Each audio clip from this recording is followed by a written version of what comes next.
పెనమాక గ్రామస్తులందరికీ నా నమస్కారాలు, అభినందనలు, శుభాభినందనలు.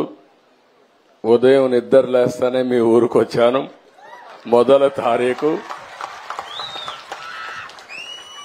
మొదటి కార్యక్రమం కొత్త గవర్నమెంట్లో మీ అందరి దయ వల్ల, ఆశీస్సుల వల్ల నాలుగోసారి ముఖ్యమంత్రిగా ప్రమాణ స్వీకారం చేసి మొట్టమొదటి కార్యక్రమం తెలుగుదేశం పార్టీని అభిమానించిన నియోజకవర్గంలో ఏర్పాటు చేశాం. ఎప్పుడు మంగళగిరి నియోజకవర్గం అనేక సందర్భాల్లో 1-2 సార్లు మిత్రపక్షాలకు ఇచ్చాం. ఒకసారి ఎంఎస్ఎస్ కోటేశ్వరరావు ఎమ్మెల్యే అయ్యాడు, రెండోసారి మిత్రపక్షం అయింది, సిపిఎం అయ్యారనుకుంటాను. 2 సార్లు తెలుగుదేశం, ఒకసారి 2 సార్లు మిత్రపక్షాలు అయ్యారనుకుంటాను. 10 ఎన్నికల్లో 4 సార్లు ఎన్నికైతే ఇటీవల కాలంలో 4-5 ఎలక్షన్లో గెలవడం లేదు. కానీ పోయిన ఎన్నికల్లో కూడా ఇక్కడ నిలబడిన మీ అభ్యర్థి లోకేష్ గారు ఆ రోజు ఎన్నికల్లో ఓడిపోయినప్పుడు పట్టు వదిలిపెట్టకుండా మళ్ళా ఇదే నియోజకవర్గంలో పట్టు సాధించాలని కష్టపడి మీ అందరి అభిమానం చూరుకొని ఈరోజు ఒక విధంగా చెప్పాలంటే మంచి నియోజకవర్గాలు గాజువాక, అదే మరికి 95,000 మెజారిటీ అక్కడ. ఇంకొక పక్కన భీమిలి తెలుగుదేశం పార్టీకి ఎప్పుడు కూడా కంచుకోట, అక్కడ 94,000 93,000 మెజారిటీ. మూడో నియోజకవర్గం మంగళగిరి 92,000 మెజారిటీ. నేను ఇక్కడికి వచ్చానంటే తెలుగుదేశం పార్టీని అభిమానించిన మిమ్మల్ని గౌరవించే బాధ్యత మాకుంది. భవిష్యత్తులో కూడా ఒక విషయం మీరందరూ గుర్తుపెట్టుకోవాలి, అందరికీ న్యాయం జరగాలి.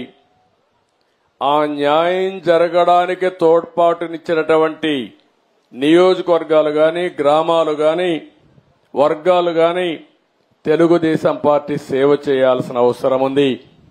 అందుకని నా మొట్టమొదటి కార్యక్రమం పెనుమాకలో మంగళగిరిలో పెట్టుకోవడం నాకెంతో ఆనందంగా ఉందని చెప్పి మీ అందరికీ తెలియజేస్తున్నా.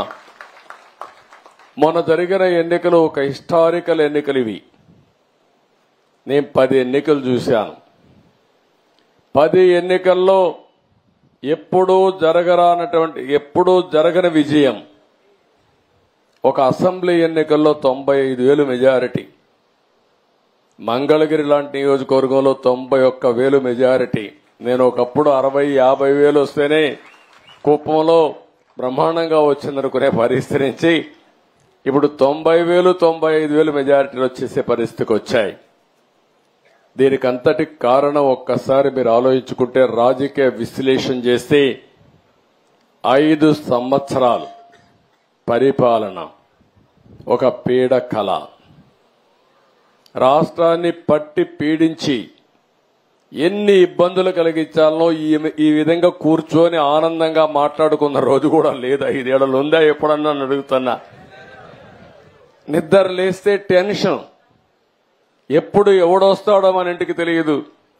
మొన్నటి వరకు మా పోలీసులు గోడ దూకి వచ్చేవాళ్ళు, ఇప్పుడు గోడ దూకే పని ఉండదు. ఇంకెక్కడ అరెస్టుల కోసం ఎందుకు వచ్చారో తెలియదు. పోనీ మీ ఇంట్లోకి వస్తే వస్తారు, అది కూడా తప్పే, రాకూడదు. గౌరవంగా బ్రతకాల మనందరం. మా ఇంటికి కూడా ఎప్పుడు వస్తారో తెలియదు వీళ్ళు. అంటే ఎంత భయంకరమైన వాతావరణం అంటే అంత భయంకరమైన వాతావరణంలో ఒక్కరని కాదు, అధికారులు అట్నే బతికారు, ప్రజలట్నే బతికారు, రాజకీయ నాయకులు అట్నే బతికారు. చాలా భయంకరమైన పరిస్థితి. ప్రజాస్వామ్యంలో అంతిమ న్యాయ నిర్ణేతలు ప్రజలే.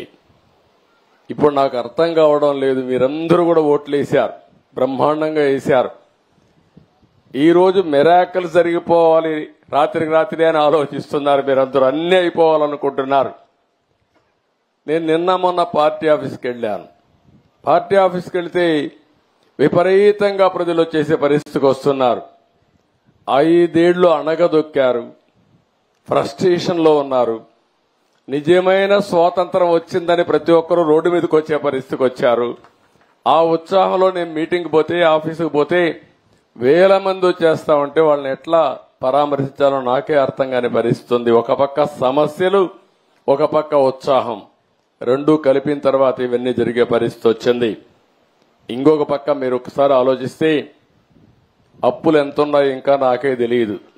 ఎతుకుతున్నా రికార్డ్స్ అన్ని, వ్యవస్థలు ఎక్కడున్నాయో నాకే తెలియదు. అధికార యంత్రాంగం మొరేలు కూడా దెబ్బతినింది. బయట వాళ్ళు వచ్చి పెట్టుబడి పెట్టాలంటే భయపడే పరిస్థితికి వచ్చేశారు. మళ్లీ ఈ దుర్మార్గుడు వస్తే ఏమవుతుందని భయపడిపోయే పరిస్థితికి వచ్చారు. అంటే ఇవన్నీ కూడా ఒక రాష్ట్రం యొక్క బ్రాండ్ కూడా దెబ్బతినింది. ఎంతో మంది ముఖ్యమంత్రులు చూశాను నేను. చాలా మంది వచ్చారు, చాలా మంది ఓడిపోయారు, చాలా మంది వెళ్లారు. కానీ ఒక వ్యక్తి ముఖ్యమంత్రిగా పనికి రాడు, అలాంటి వ్యక్తి వచ్చాడని 5 ఏళ్లు నిరూపించిన ఏకైక వ్యక్తి మొన్నటి వరకు నాడు పేరు కూడా నేను చెప్పకూడదు, కానీ అలాంటి వ్యక్తి ఇతను. అంటే ఇప్పుడు నేను నిరూపించాలి ఎలాంటి వ్యక్తులు ముఖ్యమంత్రిగా ఉండాలో, దానికి ఆదర్శంగా నేను నిరూపించాల్సిన బాధ్యత నా పైన ఉంది. ఇప్పుడు ఈ రెండు కాంట్రడిక్షన్. మొన్నటి వరకు మీరు చూస్తే పరదాలు కట్టేసేవాళ్ళు, ఎక్కడ పోయినా పరదాలు. ఎక్కడన్నా ఒక మురికి కాలువ ఉంటే మురికి కాలువకు కూడా పరదా కట్టేసేవాడు కనపడకుండా. దాస్తే దాగుతుందా? మురికి వాసన రాకుండా ఉంటుందా అని అడుగుతున్నా మిమ్మల్ని. సమస్యలు పరిష్కారం చేయడానికి ప్రభుత్వాలు ఉండాలనే గాని సమస్యల్ని దాచిపెట్టి మనసును చంపుకొని బ్రతకడమో లేకుంటే ఇంకొక విధంగా చేయడం కరెక్ట్ కాదని చెప్పి కూడా నేను మీకు తెలియజేస్తున్నా. నేను రాజకీయాలు మళ్లీ మాట్లాడతాను. ఈ రోజు వచ్చిన పని గురించి ఒకసారి మీ అందరితో నేను మాట్లాడతాను. ఈరోజు మీరందరూ చూస్తే ఇది ఒక హిస్టారికల్ ఎన్నిక అయితే, ఈరోజు నేను వచ్చింది పెన్షన్ పండుగ. ప్రతి నెల మొదటి తారీఖున మొన్నటి వరకు అన్నారు, మీరు చూశారు, వాలంటీర్లు పెట్టాం కాబట్టి వాలంటీర్లు ఇచ్చారు. ఎన్నికల్లో వాలంటీర్లు వద్దని చెప్పి ఎన్నికల కమిషన్ ఆదేశాలు ఇస్తే ఈ ముసలవాళ్ళని పంచాయతీ ఆఫీసుకి తిప్పి 33 మందిని ఆ రోజు ప్రభుత్వం చంపేసే పరిస్థితికి వచ్చింది. మంచి ఎండలు, మే నెలలో ఎండల్లో తిప్పి దిక్కుదెలిని పరిస్థితిలో ఏప్రిల్ మేలో 33 మంది చనిపోయారు. మేము ఆ రోజు పోరాడాం, అయినా కూడా వినలేదు. ఈరోజు గ్రామ సచివాలయం ఉంది, 1,20,000 మంది ఉన్నారు. 1,20,000 మందిని ఉపయోగించుకుంటే 40-50 పెన్షన్లు ఇస్తే అయిపోతాయి. ఈరోజు అందుకనే ఆ పట్టుదలతోనే గ్రామ సచివాలయ సిబ్బందితో ఒకే రోజు రాష్ట్రంలో అందరికీ పెన్షన్ ఇచ్చే కార్యక్రమానికి శ్రీకారం చుట్టాం. ఎందుకు జరగదో చూపించాలని.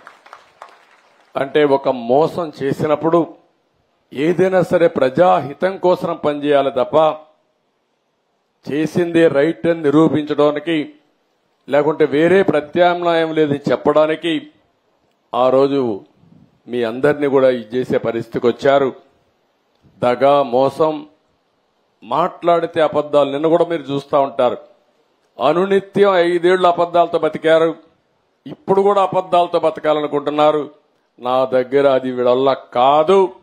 వాస్తవాల్ని ప్రజలకు చెప్పి మీలాంటి అబద్దాల కోరల్ని శాశ్వతంగా రాజకీయాలు లేకుండా భూసమాధి చేసే బాధ్యత తెలుగుదేశం పార్టీ, ఎన్డీఏ తీసుకుంటామని చెప్పి నేను మీకు తెలియజేస్తున్నా.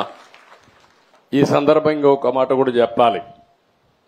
మొన్న నేను అదే మరి పవన్ కళ్యాణ్ గారు ఇద్దరం కూడా ఎన్నికల ముందే జట్టు కట్టామంటే దానికి కారణం ప్రభుత్వ వ్యతిరేక ఓటు ఒక్కటి కూడా చీలకూడదని ఎప్పుడైతే 2 పార్టీలకు ఒక అవగాహనకు వచ్చామో ఆ రోజే ఎన్నికలైనాయనే అభిప్రాయంతో అందరూ వచ్చారు.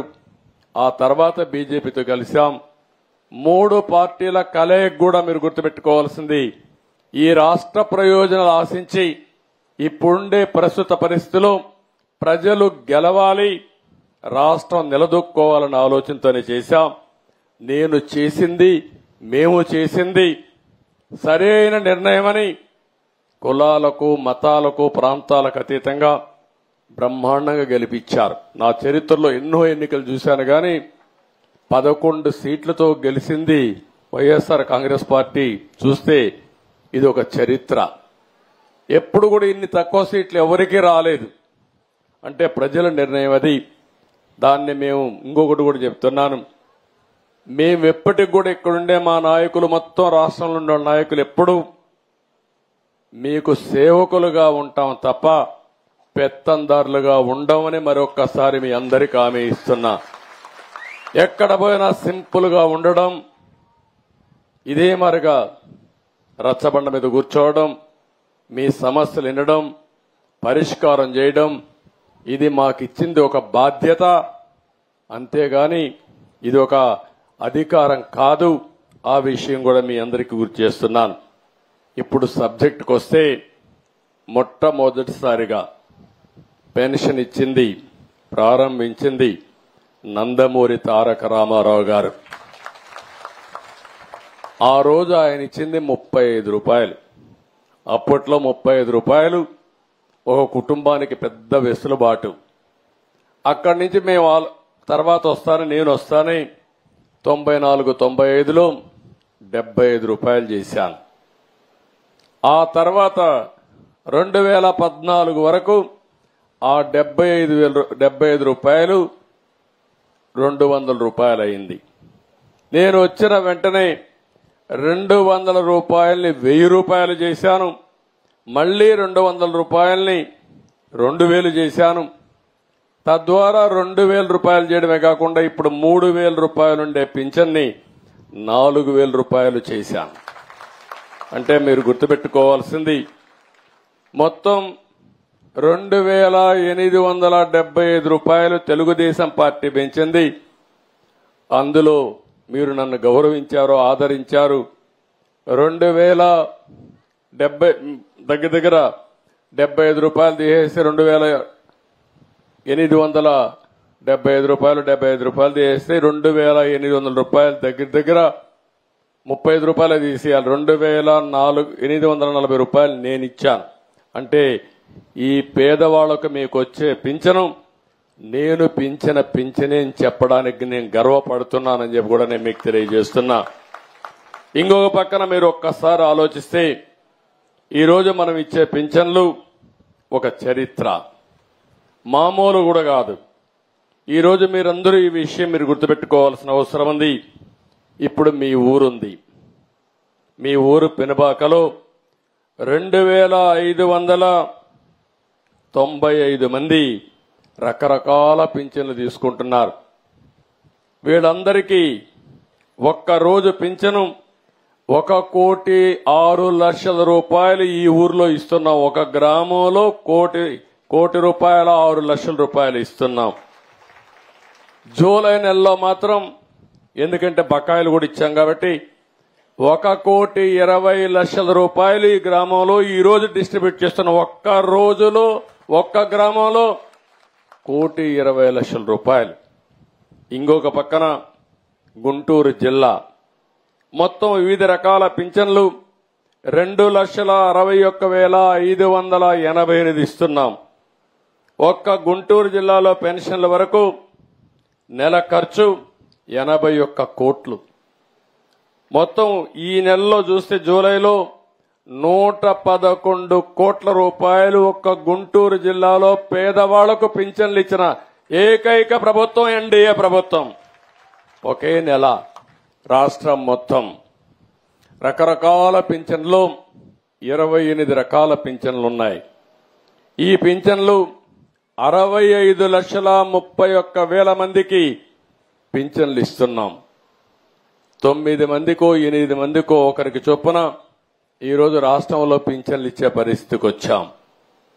కుటుంబాలు కూడా మీరు చూస్తే కొన్ని కుటుంబాల్లో ఎక్కువ ఇస్తున్నాం, అర్హులు ఉండేది ఇక్కడ. ఈ విధంగా ఓవరాల్ గా మనం చూసినప్పుడు రాష్ట్రంలో పెన్షన్ల వరకు ఇంతవరకు ఇప్పటి వరకు ఖర్చు అయింది 1939 కోట్లయితే ఇప్పుడు అదనంగా 819 కోట్ల రూపాయలు పెంచాం. మొత్తం ఈరోజు 1650 కోట్ల రూపాయలు 3 నెలల్లో బకాయిలు ఇస్తే 1650 కోట్లు ఇస్తున్నాం. ఒక్క రోజున రాష్ట్రంలో ఈ నెల పింఛన్లు 4408 కోట్ల రూపాయలు ఈ పేదవాళ్ళకి ఇస్తున్నామంటే దీనికంటే కూడా శుభ సందర్భం, దీనికంటే కూడా మంచి రోజు లేదని చెప్పి కూడా నేను మీకు తెలియజేస్తున్నా. ఇప్పుడే నేను ఒక ఇంటికి పోయాను, ఆ ఇంట్లో మాట్లాడాను. ఆ ఇంట్లో మీరు చూస్తే బనావత్ రాములు ఓల్డేజ్ వృద్ధాప్య పింఛన్ ఇచ్చాం, ఆయనకి 7,000 రూపాయలు ఇచ్చాను. అదే మరిగా ఆయన భార్య ఏదైతే బనావత్ సీత సిఆర్డీఏ పెన్షన్ ఇస్తానన్నాను, 5,000 రూపాయలు సిఆర్డీఏ పెన్షన్ ఇచ్చాం. ఇంకొక పక్క ఆయన కూతురు, ఆ అమ్మాయి కూడా భర్త చనిపోయి విడోగా ఉంది. ఆ అమ్మాయికి సాయి, ఆ అమ్మాయికి ఓల్డేజ్ పెన్షన్ భర్త చనిపోయిన దానిపైన 4,000 ప్లస్ 3,000 7,000 రూపాయలు ఇచ్చాం. ఆ ఇంట్లో ఆ సాయి అనే అమ్మాయికి కొడుకు పావన్ ఉన్నాడు, ఇంకొక కొడుకు కళ్యాణ్ ఉన్నాడు. పావన్ అయితే ఇంటర్మీడియట్ చేస్తున్నాడు, కళ్యాణ్ అయితే 7వ తరగతి చదువుతున్నాడు. ఇంకొక పక్కన ఇంకొక కూతురు డాక్టర్ కూడా దుర్గా అనే ఒక అమ్మాయి ఉంది. ఆ అమ్మాయి కూడా అక్కడికక్కడ కొద్దిగా ఆరోగ్యం సరిగా లేకుండా డమ్ అండ్ డఫ్ గా ఉంది. ఒక కుటుంబ గాథ చూసినప్పుడు ఆ కుటుంబాన్ని నేను అడిగాను. చుట్టుపక్కలన్నీ ఇండ్లున్నాయి, మంచి ఇండ్లున్నాయి. పక్కన వాళ్ళ తమ్ముడే మిద్ది కట్టుకున్నాడు, ఈయన మాత్రం పూరిట్లో ఉన్నాడు. ఇల్లు కూడా కురుస్తా ఉంది. నేను అడిగాను ఆయన్ని, ఏంటిదని అడిగాను. ఓసారి దురదృష్టం కూడా వెంటాడుతుంది, ఓసారి మనం చేసే పనులు కూడా కలిసి రావు. ఆ కుటుంబానికి అడిగితే అతను వ్యవసాయం చేశాడు, కౌలు తీసుకొని ఉల్లిపాయలు వేశాడు, ఆనియన్ వేశాడు, దాంట్లో నష్టం వచ్చింది. 8 లక్షల రూపాయలు నష్టపోయాడు. ఒక మామూలు లంబాడా కుటుంబం 8 లక్షలు 9 లక్షలు నష్టపోయాడు. ఇప్పుడు కష్టపడి 9 లక్షలు కష్టాడు. పెద్ద కూతురు వాళ్ళందరూ కూడా ఒక కూతురు పుట్టింది, వాళ్ళు చనిపోయారు, వాళ్ళ బంధువు ఎన్ని. రెండో ఈయన కూతురికి భర్త చనిపోయాడు, ఆ అమ్మాయికి 2 పిల్లలు. అందరూ చుట్టుపక్కల చూస్తే పెనబాకంలో అన్ని మిద్దెలు కనపడొస్తున్నాయి. మిద్దెల్లో మధ్యలో ఒక పోరిల్లు. అది చూసినప్పుడు బాధేస్తుంది నాకు. అందుకనే చూస్తానే ఒక మాట చెప్పాను, ఈ ఇల్లు కట్టిస్తామని హామీ ఇచ్చా. పాపం ఇల్లు కట్టుకునే 1,80,000 రూపాయలు ఇస్తానంటే, ఇల్లు కట్టుకునేది కూడా నాకు చేత కాదు, మీరే కట్టించండి అని అంటే నేను చెప్పాను. 3 ఎకరాల 8 సెంట్లు ఏదో భూమి ఉంది, ఇమ్మీడియట్ గా ప్రారంభించి ఇల్లు కూడా కట్టిస్తానని స్పష్టమైన హామీ ఇచ్చా. ఇల్లు కట్టించే బాధ్యత తీసుకుంటాం. ఇక్కడికి వచ్చినప్పుడు నేను మీ అందరికి విజ్ఞప్తి చేసేది, ఇలాంటి వాళ్ళు రాష్ట్రంలో చాలా మంది ఉన్నారు. ఇలాంటి పేదవాళ్ళను ఆదుకోవడమే ఈ ప్రభుత్వం యొక్క ప్రధాన లక్ష్యం. ఈ రోజు నా జీవితంలో శాశ్వతంగా గుర్తుంటుంది. ఒకే రోజు 4,408 కోట్ల రూపాయలు పేదవాళ్ళకి ఇచ్చిన ప్రభుత్వం తెలుగుదేశం ప్రభుత్వం. దీన్ని లెక్కేసుకుంటే సంవత్సరానికి 33,100 కోట్ల రూపాయలు పేదవాళ్లకు ఒక్క పింఛన్లోనే ఇస్తున్నాం. పింఛన కార్యక్రమంలో 33,100 కోట్ల రూపాయలు మీకు ఇవ్వబోతున్న పింఛన్ల ప్రకారం 5 ఏళ్లు లెక్కేసుకుంటే 5 × 33,000 1,65,000 కోట్లు 100 కూడా వేసుకుంటే 1,65,500 కోట్ల రూపాయలు 5 సంవత్సరాల్లో ఒక పింఛన్ల ద్వారా ఈ పేదవాళ్లకు అందించే ప్రభుత్వం తెలుగుదేశం పార్టీ అని చెప్పి కూడా ఎన్డీఏ ప్రభుత్వం అని చెప్పి కూడా నేను మీకు తెలియజేస్తున్నా. దీనికంటే ఆనందమైన రోజు నా జీవితంలో ఇంకొకటి ఉండదు. నేను చాలా సంవత్సరాలు రాజకీయాల్లో ఉన్నా. నేను ఒకటే ఆలోచిస్తున్నా, ఇలాంటి ఒక మంచి కార్యక్రమాన్ని అందజేయడం భగవంతుడు నాకు ఇచ్చిన అవకాశంగా నేను భావిస్తూ, అదే మాదిరిగా నేను ఒకటే హామీ ఇస్తున్నా, మేమందరం కష్టపడతాం, సంపద సృష్టిస్తాం, ఆదాయాన్ని పెంచుతాం, పెంచిన ఆదాయం మళ్లీ పేదవాళ్లకు అప్పజెప్పి పేదరికం లేని సమాజాన్ని చూడాలనేది మా ఆశయం. దానికోసం భగవంతుడు ఎంత శక్తి ఇస్తే అంత శక్తి ఉపయోగిస్తామని చెప్పి నేను మీకు తెలియజేస్తున్నా. మామూలుగా అయితే ఒక హామీ ఇచ్చిన తర్వాత 5-6 నెలల తర్వాత వస్తాం. 26 రోజుల్లో పెంచుతామని చెప్పిన పింఛన్ని, ఇస్తామన్న బకాయిల్ని పూర్తిగా మీకు అందజేశాం. అది మా కమిట్మెంట్ అని మరొక్కసారి మీ అందరికీ విజ్ఞప్తి చేస్తున్నా.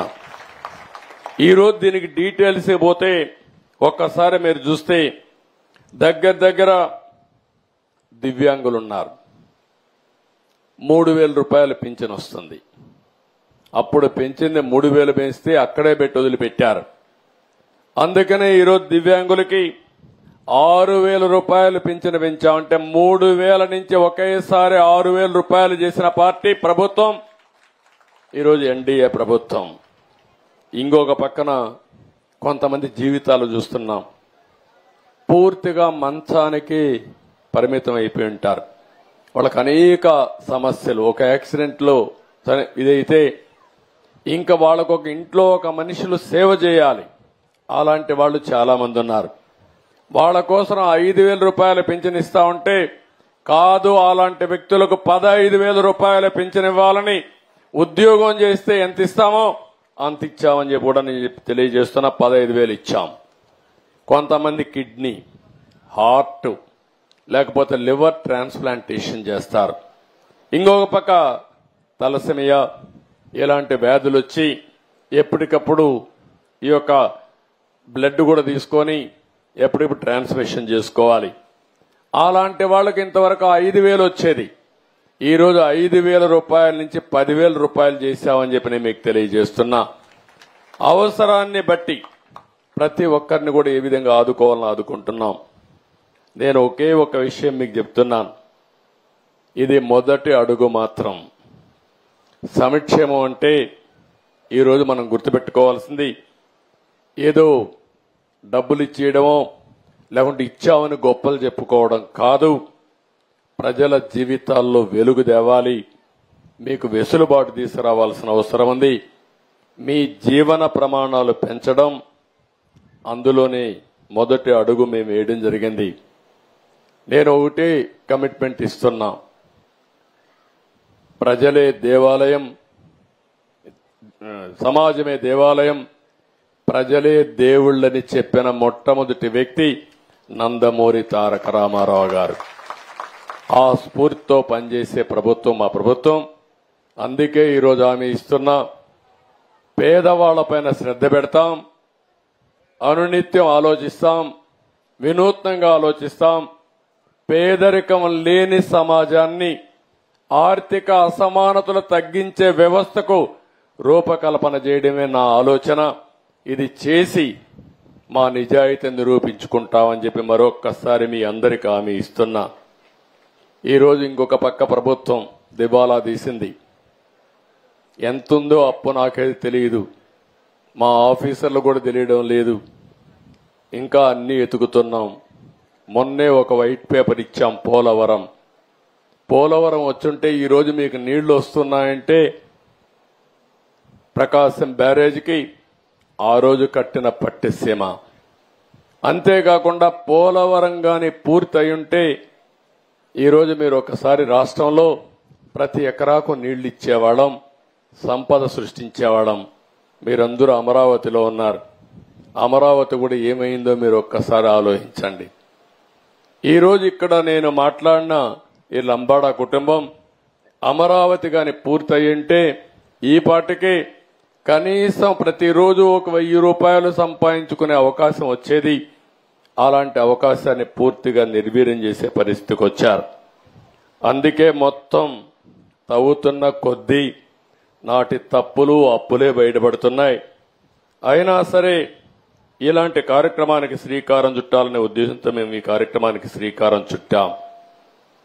ఈరోజు ఈ కార్యక్రమంలో వృద్ధులు, దివ్యాంగులు, తీవ్ర అనారోగ్యంతో బాధపడే వాళ్ళు చాలా మంది ఉన్నారు. వృద్ధులు గాని, వితంతువులు గాని, చేనేత కార్మికులు చాలా మంది ఈ నియోజకవర్గంలో చేనేత కార్మికులు ఉన్నారు. ఆ మగ్గం మీద కూర్చొని కడుపులోకి ఆ ఏదైతే దారం ఇవన్నీ పోయి అనారోగ్యం పాలవుతారు. పెద్ద వయసు రాకమునిపే అనారోగ్యం పాలైపోయి ఇబ్బంది పడే పరిస్థితి వచ్చింది. అలాంటి వారందరికీ తక్కువ వయసులోనే పెన్షన్ ఇచ్చే కార్యక్రమానికి కూడా శ్రీకారం చుట్టాం. కల్లు గీత కార్మికులు, మత్స్యకారులు, ఒంటరి మహిళలు, అదే మాదిరిగా ట్రాన్స్జెండర్స్, ఆడ మగ కాకుండా కొంతమంది ఉంటారు, పాపం ఇబ్బందుల్లో ఉంటారు, వాళ్ళు, డబ్బు కళాకారులు, ఇలాంటి వారందరినీ 11 రకాల వివిధ పెన్షన్లు 3000 నుంచి 4000 రూపాయలు పెంచాం. ఇంత మునిపే నేను చెప్పినట్టు ఒకప్పుడు వికలాంగులు అనేవాళ్ళం. నేను ఆ పేరు కూడా వాడకూడదని ఇప్పుడు దివ్యాంగులు అంటున్నాం, విభిన్న ప్రతిభావంతులు అంటున్నాం. భగవంతుడు వాళ్ళ పట్ల చిన్న చూపు చూశాడు గాని నా ఆలోచన ఒకటే, అలాంటి వారికి చేయూతనివ్వడం సమాజం బాధ్యత. ఆ బాధ్యతకు అందరికంటే ముందు నేను ఉంటానని మరొక్కసారి మీకు అందరికీ హామీ ఇస్తున్నా. అందుకే 6000 రూపాయలు చేశాం. ఇంకొక పక్కన ఇవన్నీ కూడా మనం చేసిన కార్యక్రమాల వల్ల జీతం వస్తే ఒక వ్యక్తి ఎంత ఆనందంగా ఆ రోజు జీతం తీసుకుని నెలవారీ ఖర్చులు పెట్టుకుంటాడో ఆ విధంగా మీకు కూడా ఇది ఉపయోగపడే పరిస్థితి వస్తుంది. ఈరోజు ధరలు పెరుగుతున్నాయి, దానికి కూడా కళ్ళు వేయాలి. ఒక పక్క నిత్యావసర వస్తువుల ధరలు గాని, అదే మరి మిగిలిన ధరలు ఎక్కడికక్కడ కంట్రోల్ చేస్తూ మీ అందరికీ ఇలాంటి పెన్షన్లు ఇలాంటివి ఇస్తే మీ జీవితాల్లో వెసులుబాటు వస్తుంది. ఇంకొక పక్క మీ జీవన ప్రమాణాలు పెరుగుతాయి. దీనికోసం నేను ముందుకు వస్తానని చెప్పి కూడా నేను మీకు తెలియజేస్తున్నా.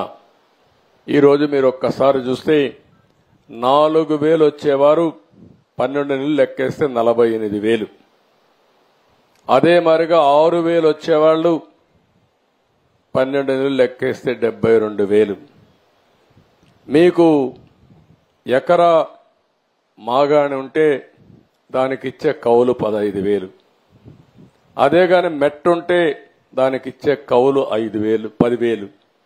అంటే ఈరోజు మీరు గుర్తుపెట్టుకోవాల్సింది దగ్గర దగ్గర 3 ఎకరాలు మాగాని ఉన్నంత వరకు భరోసా ఎట్లుంటుందో, లేకపోతే 7 ఎకరాలు మెట్ట భరోసా ఎంత ఉంటుందో అంత ఆర్థిక సహాయం నేను ఇచ్చిన భరోసా అని చెప్పి కూడా నేను మీకు తెలియజేస్తున్నా. వారితో సమానంగా మీకు ఆదాయం వచ్చే విధంగా చేశాం.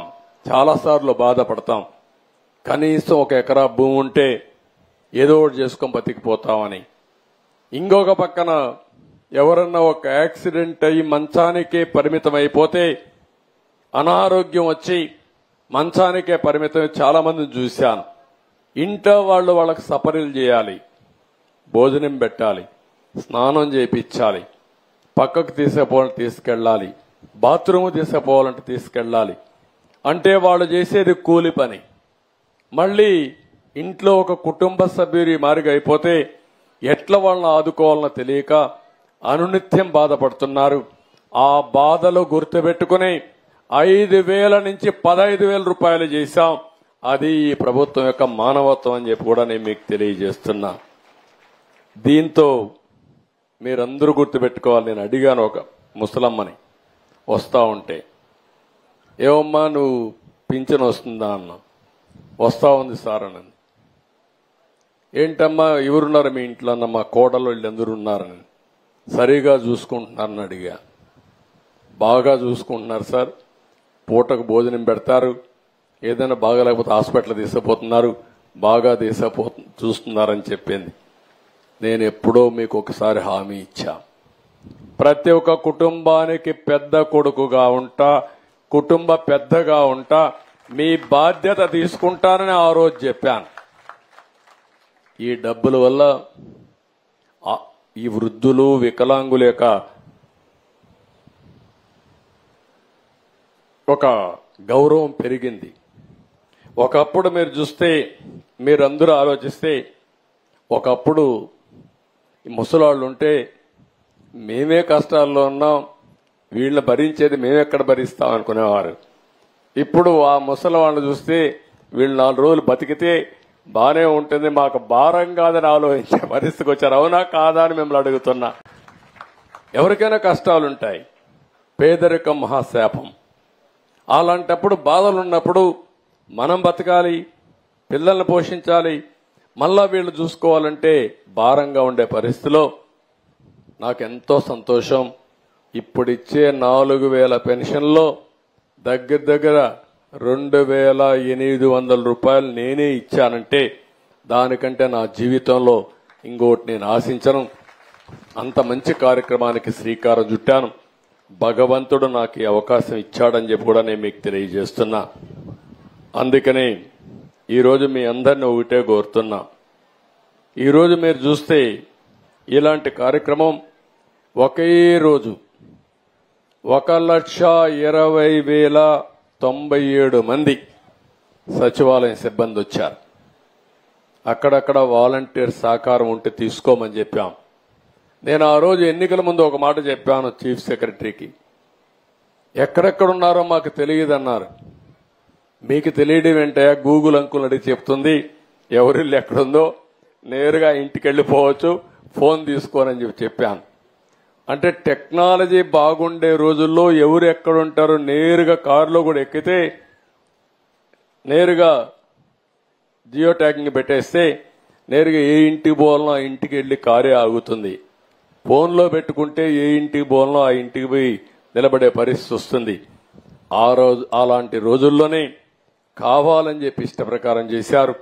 ఈ రోజు మనస్ఫూర్తిగా సచివాలయం సిబ్బందిని అభినందిస్తున్నా, అడ్మినిస్ట్రేషన్ అభినందిస్తున్నా.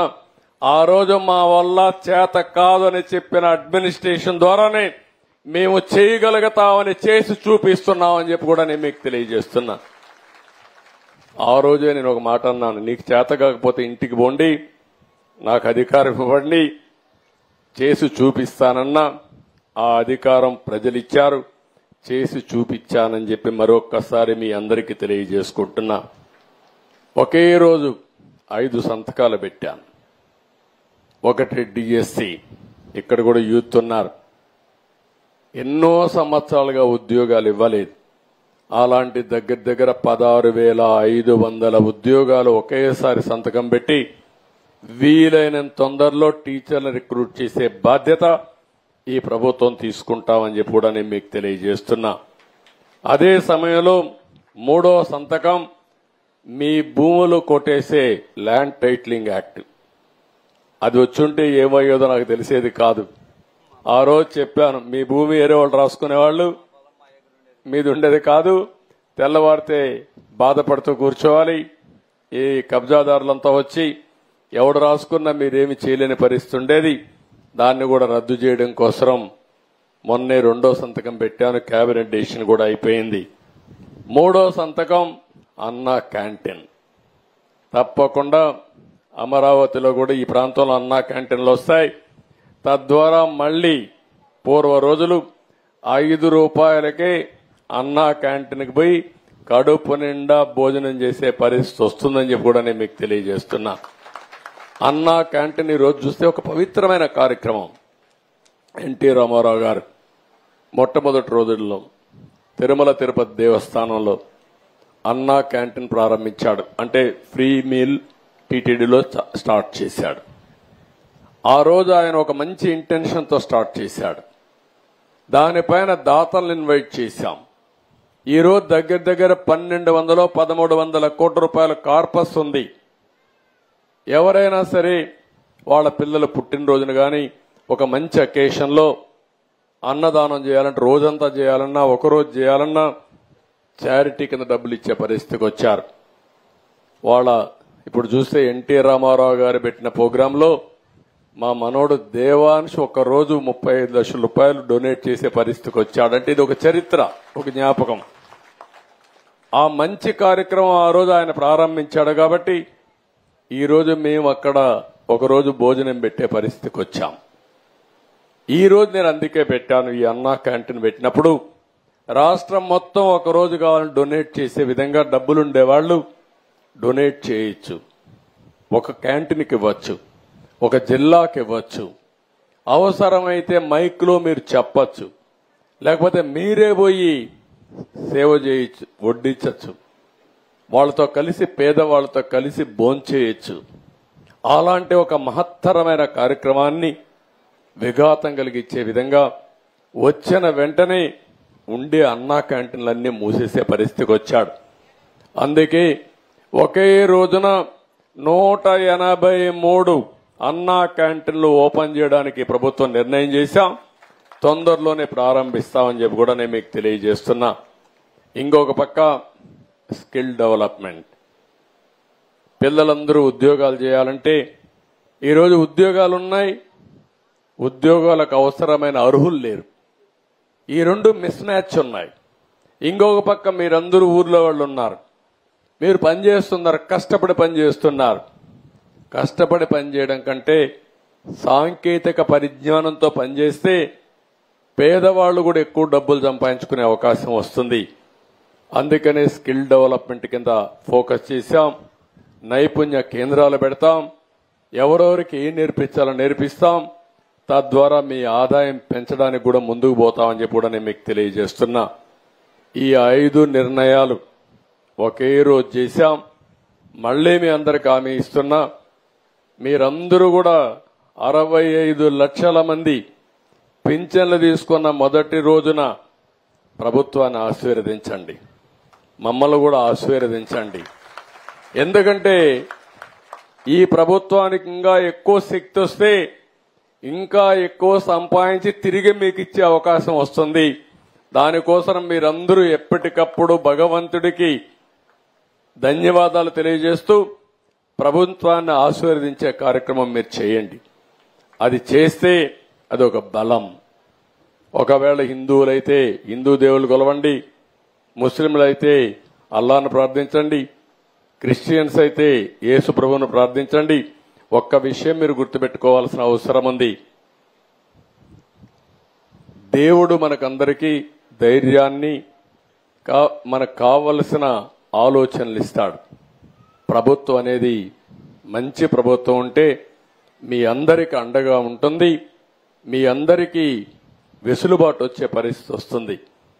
5 ఏళ్లు ఒకసారి మీరు ఆలోచిస్తే ఇదే మారిగా 5 సంవత్సరాలు అభివృద్ధి చేసి సంక్షేమ కార్యక్రమాలు చేస్తుంటే మనకి ఇప్పుడు ఇబ్బందులు వచ్చేటివి కాదు.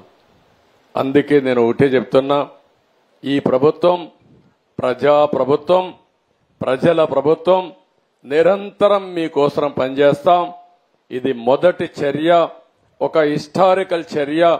ఒకే రోజు 4,408 కోట్ల రూపాయలు 65,31,000 మందికి ఇవ్వడం ఇది ఒక చరిత్ర. దీన్ని కొనసాగించే విధంగా మేము ఆలోచిస్తాం. మమ్మల్ని నిండు మనసుతో ఆశీర్వదించి సహకరించండి. ఇంకొక పక్క కూడా మీకు విజ్ఞప్తి చేస్తున్నా, మా ఆలోచన పేదరికం లేని సమాజం, ఆర్థిక అసమానతలు తగ్గించే విధానాలకు శ్రీకారం చుట్టడం. అది ప్రభుత్వ విధానాల వల్లనే సాధ్యం. అలాంటి నిర్ణయాలు తీసుకుంటాం. మీరు కూడా సహకరించాలి. మళ్లీ వాళ్ళు వీళ్ళు వచ్చేది కథలు చెప్తే మీరందరూ గుర్తుపెట్టుకోవాల్సిన అవసరం ఉంది. 2019లో తెలుగుదేశం పార్టీ ఆ రోజు గెలుచుంటే ఈ రోజు మనందరికీ ఇబ్బందులు వచ్చేటివి కాదు, మీకు ఇబ్బందులు వచ్చేటివి కాదు, నాకు ఇబ్బందులు వచ్చేటివి కాదు, అధికార యంత్రాంగానికి ఇబ్బందులు వచ్చేటివి కాదు. ఎప్పుడు కూడా కంటిన్యూటీ చాలా ముఖ్యం. ప్రభుత్వం అనేది బాగా స్పీడ్లో పోతా ఉంటే స్పీడ్ బ్రేకర్ వేసి రివర్స్ కొట్టి రివర్స్ టెండర్ అనే పేరు పెట్టి అందరినీ కూడా మన బ్రతుకులే రివర్స్ చేసేశారు. ఇప్పుడు ఇక్కడి నుంచి మళ్ళా కోలుకుని మళ్ళా ముందుకు పోవాల్సిన అవసరం ఉంది. మళ్ళా అప్పుడప్పుడు మీకు ఆలోచనలు మారుతా ఉంటే అన్ని చేశాడు కాబట్టి ఈసారి ఇంకొకరు చూద్దాం అనుకుంటే మాత్రం మళ్ళా ఈ రోజులే వస్తాయి. అది గుర్తుపెట్టుకోవాల్సిన అందరిని కోరుకుంటూ మీరందరూ అనునిత్యం ఆలోచించుకోవాలి. ఈ రోజు నుంచి ప్రభుత్వ విధానాలు ఏ విధంగా మారాయి, ఒక ప్రభుత్వం మారితే ఎంత వెసులుబాటు వస్తుంది, మీ జీవితాలు ఏ విధంగా వెలుగు వస్తుందనే విషయాలు కూడా ఆలోచించుకొని అందరం కలిసి సమిష్టిగా పనిచేద్దాం. మాకు ఓటేసాం కాబట్టి మీరే చేసుకోండి, మేము మాత్రం ఇంట్లో కూర్చుంటాం, మేము పనే చేయం, ఇంట్లోనే కూర్చుంటాం, మీరే పని చేయండి అంటే మాత్రం కుదరదు. అందరం పనిచేద్దని ఒక మాట చెప్పాను ఎన్నికల ముందు. అతను ఇచ్చేది 10 రూపాయలు ఇచ్చి 100 రూపాయలు దోచుకుంటున్నాడు. నేను వచ్చిన తర్వాత 15-20 రూపాయలు ఇస్తాను.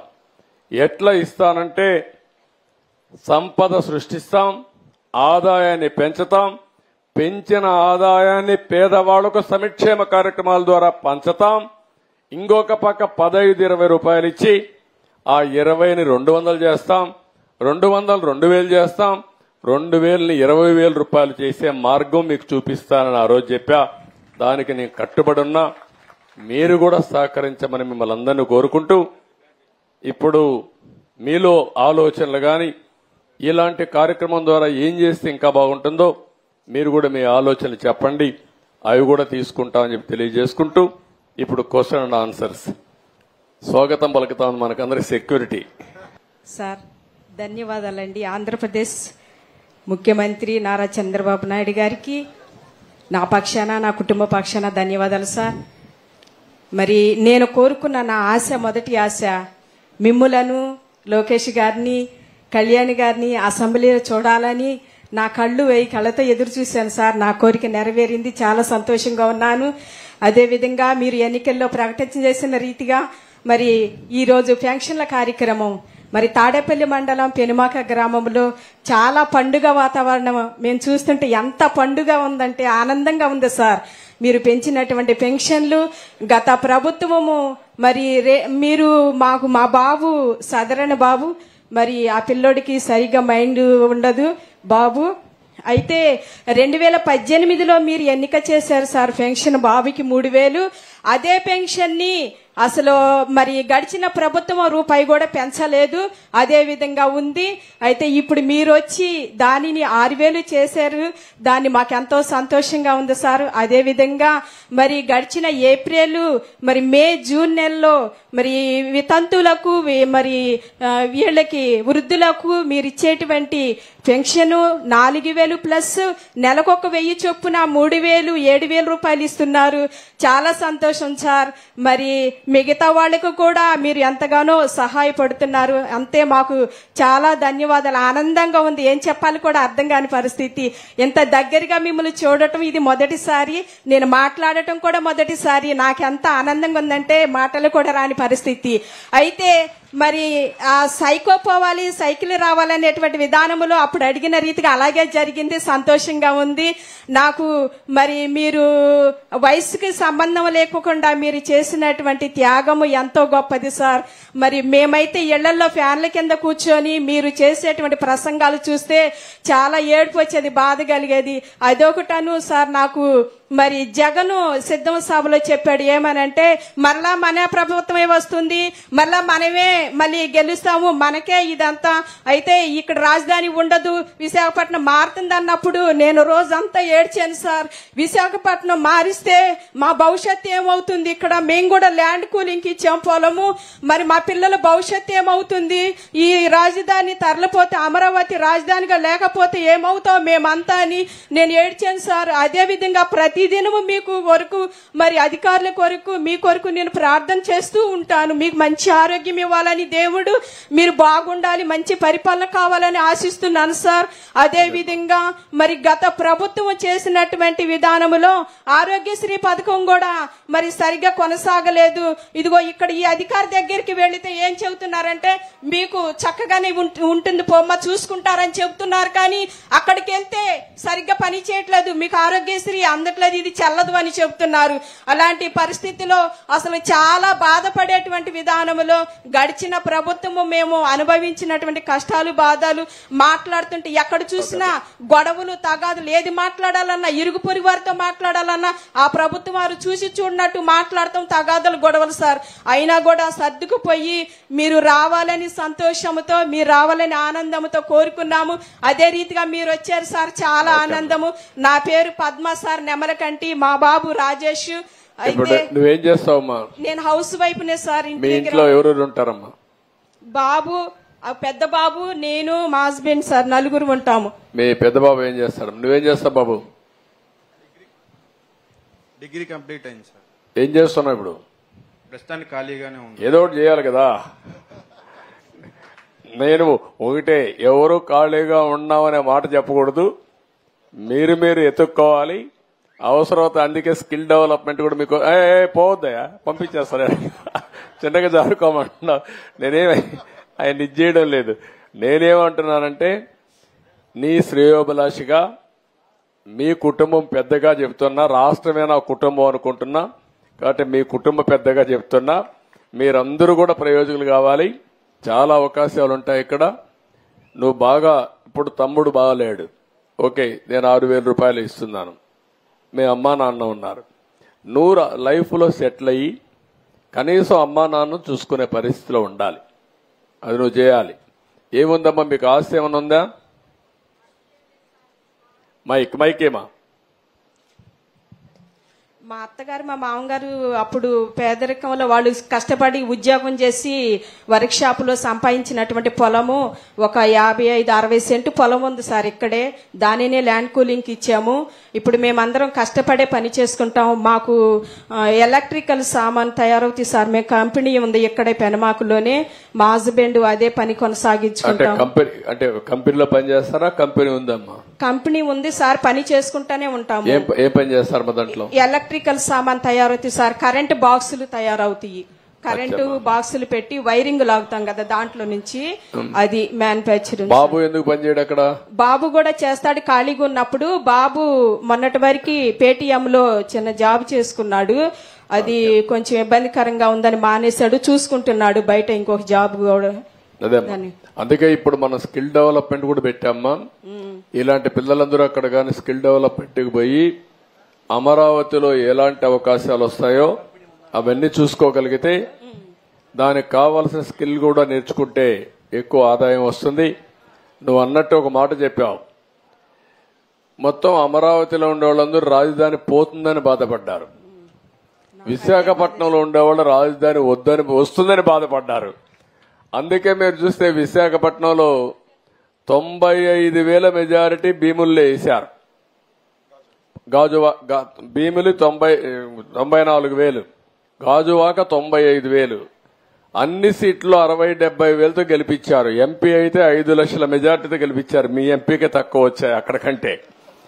అంటే ఎందుకు చెప్తున్నానంటే అక్కడ వీళ్ళు వస్తే మొత్తం భూ కబ్జాలు చేస్తారు, లా అండ్ ఆర్డర్ మీరు బండి బదులు వాళ్ళకు వస్తాయని వీళ్ళు దూరంగా ఉంటే మంచిది, దుష్టుల దగ్గరకు వస్తే ప్రమాదం వస్తుందనే ఉద్దేశంతో మొత్తం అపోజ్ చేశారు. అయినా కూడా నేను పోతానన్నాడు కానీ వాళ్ళు ఒకటే, నువ్వు వద్దు, నువ్వు ఎక్కడ ఉండడానికి వీల్లేదు, ఇంటికి పంపించాలని శాశ్వతంగా పంపించే పరిస్థితికి వచ్చారు. ఎవ్వరు కూడా అమ్మ గుర్తుపెట్టుకోవాలి, అధికారం ఉందని విర్రవీగితే ఈరోజు నేను పేరు కూడా చెప్పను, అతనికి ఏమైందో అదే అవుతుంది. అందరికీ ఒక ముఖ్యమంత్రికి అర్హత లేదు అనే దానికి ఒక ఉదాహరణ అది.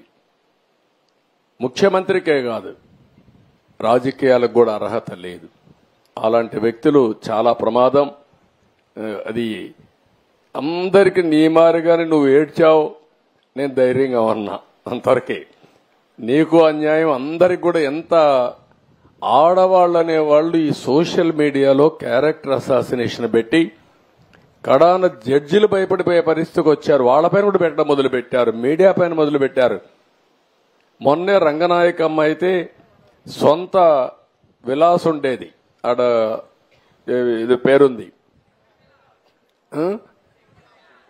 శంకర్ విలాస్ కొట్టేస్తే ఆవిడ చిన్న షాప్ పెట్టుకుంటే పెట్టుకోనివ్వకుండా పోతే కడాన ఆవిడ ఇక్కడ బతకడానికి వీలు లేకుండా కడుపు నింపుకోవడానికి హైదరాబాద్కి పోయి నిన్నే తిరిగి వచ్చింది. నాకు న్యాయం చేయమని నిన్నే చూశాను, మా వాళ్ళకి చెప్పాం, ఇప్పుడు హోటల్ సెట్ అయిందని ఇచ్చారు, తిరిగి ఇచ్చారని చెప్పి అన్నారు.